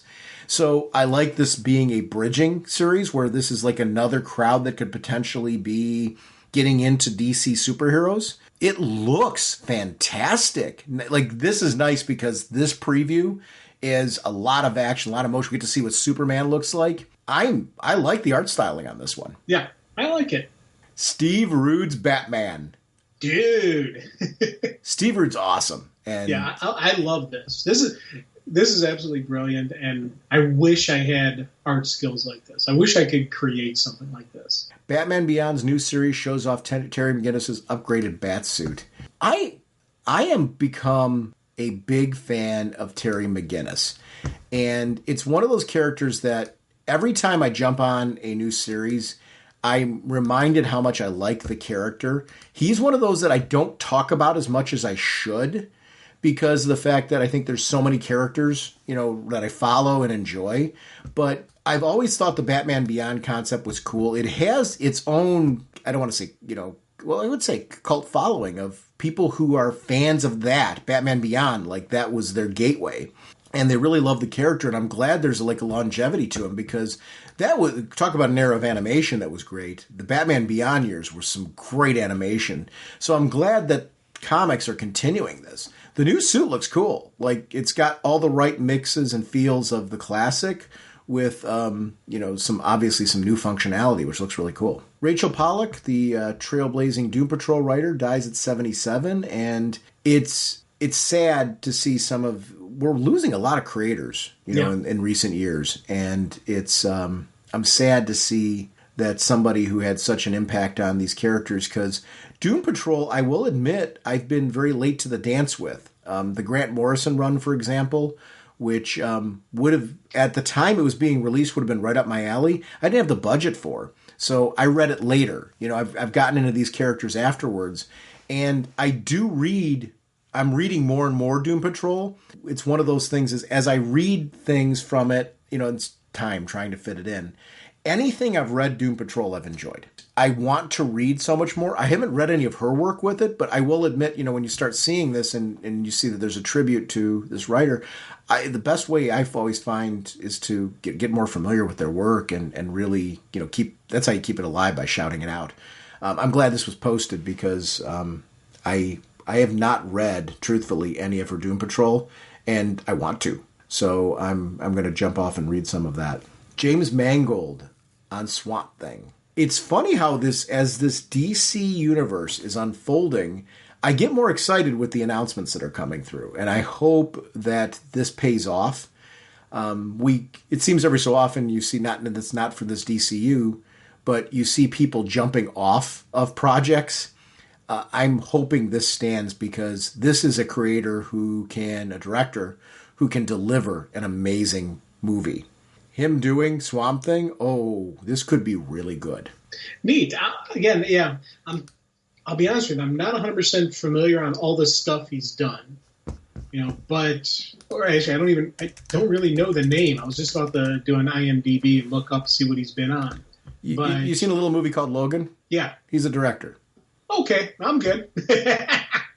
Yeah, alrighty. Yeah. Yeah, a little thing like that. Okay. If you've seen Logan, you'll understand why it's exciting. Okay. No, yeah, no. So yeah, I was gonna seriously, I didn't know the name of who did Logan. And that wasn't, and I wasn't. Yeah. I really wasn't saying that to be snarky to you. Yeah, no, I know. I know you've seen Logan. That's why I threw that out there. And the second that I threw that out there, I knew you'd be like, "Oh wait, I'm on board." Yeah. But what I was going to say is, even before I knew that, I like the fact that they're doing this too. Because before we said, give us info, and they're doing it. They're giving us this info. They're keeping us in the loop, and I think it's going to help them in the long run. As long as these projects do come to fruition. Now, if they later on say, we're not doing Swamp Thing, then I'll get mad because, you got me so excited for this. So as long as we keep going through the process and we get the stuff that they're telling us they're going to do, I'm happy. I'm liking the fact that they're doing this. I'm liking that they're opening. There's open communication. Now, granted, you know me. I always want more. So I'm like, give me more. But I like the fact that they're giving us this information. And now that I know who this guy is, I'm like, oh, definitely, I'm all for this one because I was looking forward to the Swamp Thing movie to see where what they did with it. Yeah, I like this guy. So all right. I like this Batman 134 cover featuring Catwoman. I like the drawing, the fact that we get to actually see the artwork.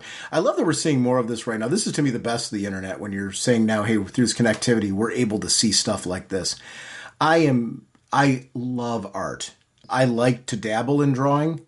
I am not, and I'm never going to be because I don't have the time to devote to it and the drive.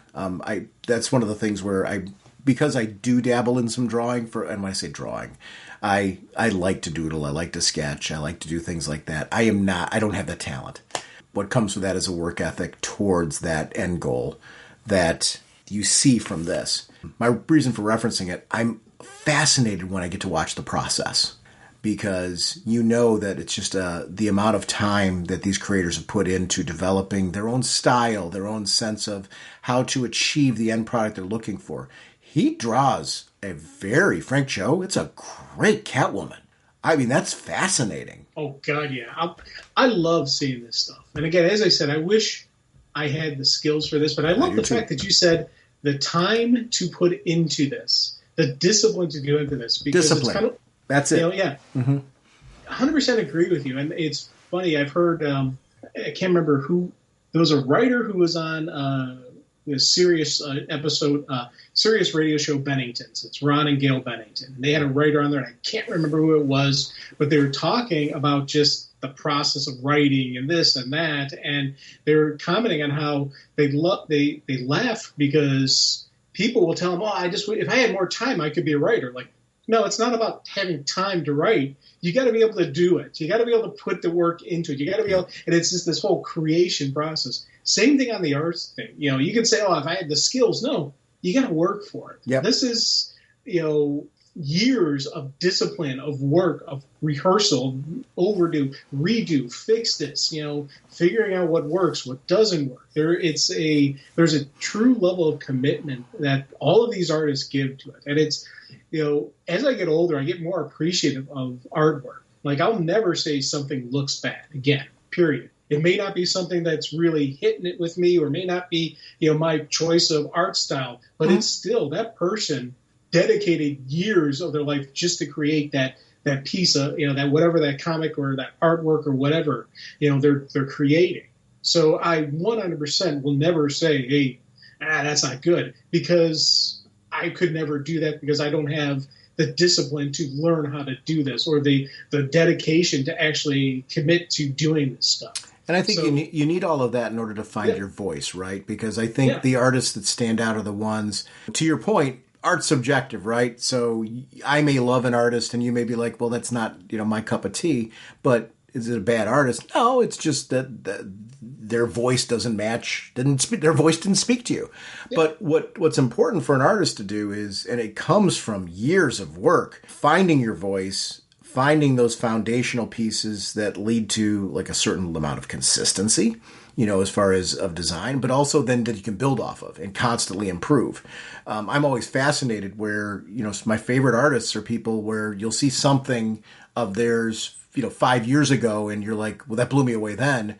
5 years later, they're hitting it out of the park with something new that you're like, oh my gosh, I thought I'd seen their peak, and they're continuing to try something new or some new kind of style or some new coloring. Or when we've had Freddie on the show, for example, he's talked about, different washes and things that he's done in his artwork, depending on the type of story he's trying to tell and convey, that will lead to certain, type of art styling that he will do. I'm always fascinated by artists who start developing, lots of additional tools in their toolbox based on the kind of story they're trying to convey. And I think it requires an immense amount of dedication, determination, always drawing. I'm a hobbyist. I enjoy it for fun. I will never be somebody that will submit anything to anybody for it because there's a discipline to, if you really want to do it and really want to become good at it, there's a discipline. And then there's also that, I think there's an equal amount of being lucky enough through that discipline and that work to find a voice that makes you stand out, that's recognizable, is marketable. And it's hard. So I'm fascinated by people that make it, and I'm fascinated by people that don't give up and continue to follow their dream. And for anybody out there that's an artist listening to this, whether you're currently a practicing artist, that, has been lucky enough to make and break in, or somebody who is on the road to wanting to become one and wanting to get there, don't give up, keep fighting the good fight, find your voice. I think I'm always fascinated, and it's much respect. Writing's the same thing, right? I mean, they're parallels, certain pieces. It's all about dedication and time. That stuff's really cool. Thank you again to everybody who has posted content. I really enjoy these. You won't get away from me this time, Buster. I would like to remind everyone about our show voicemail line. It's 1-440-388 4434 or drnorge on Skype. We love having you part of the show. RagingBullets@gmail.com is our email address. If you prefer to contact us that way. RagingBullets.com is our show website, and that's where I post first with updates about what's going on with the episodes, especially news updates, on new releases and when they're going to come out and any changes to the podcast lineup. So that feeds into Twitter. It also feeds into our Facebook fan page. We are proud to be part of an amazing Facebook group community, and they curate content constantly that we use in the Speeding Bullets segment. And I encourage you, if you have not joined that Facebook group, to join the group, because we reference certain things quickly because some of them are visuals that are just better being seen there. But I appreciate everyone there who posts, and as a matter of fact, I butchered on this episode names of one of our friends over there, and please correct me on your name because I know I'm doing it wrong. Not a big shock on this show, but I mean, first of all, I adore you, and I mean no disrespect, so correct me. Make sure that I've got your name correct, because you are one of our regular posters over there, and you're part of the team, so I want to give you proper credit. I would like to remind everyone about our show sponsors, DCB Service and InStockTrades.com. Mr. Seglin, what's going on over at DCBService.com? We have Wildcats hardcover, Volume 1, 50% off, only $12.49. We've got the Static Team-Up Anisi with One Shot, 40% off, only $2.99. And we have Steelworks, issue 1 of 6, 40%, only $2.99. Thank you, DCBS. Over at InStockTrades.com, two of my favorites are on sale right now. Batman Spawn, the Deluxe Edition hardcover, $29.99 regularly, 50% off, only $14.99.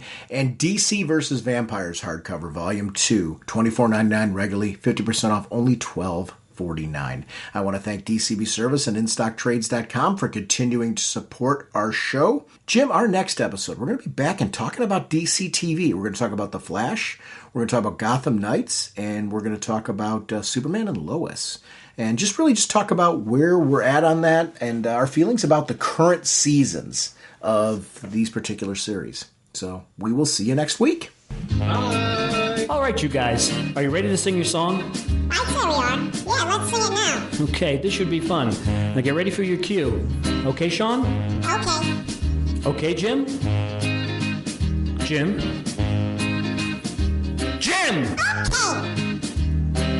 Raging Bullets time is here. We talk about what we hold dear. Comic books and TV shows. Superheroes and their clothes. Justice League and so much more. I just love Green Lantern Corps. We talk about the books we've read with spoilers straight ahead.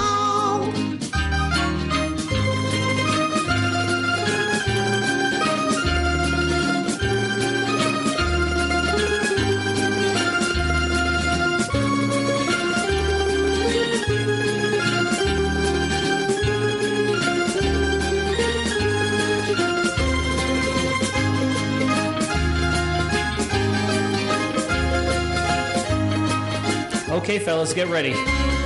That was very good, Sean. Naturally. Jim, you're a little flat there, so be careful. Jim? Jim? Jim! Okay. Justice League and so much more. I still love Green Lantern Corps. DC Comics are what we know. The Raging Bullet Show. DC Comics are what we know. The Raging Bullet Show. Excellent job, guys. Let's sing it again. Yeah, let's sing it again. No, that's enough. Let's not push it. Push it. What is that? Yeah, what are you talking about? No, I didn't mean anything by that. I think we did it right Jim, there. Like it's RBO. I don't know how long do you want the song to go? Look, it's our production.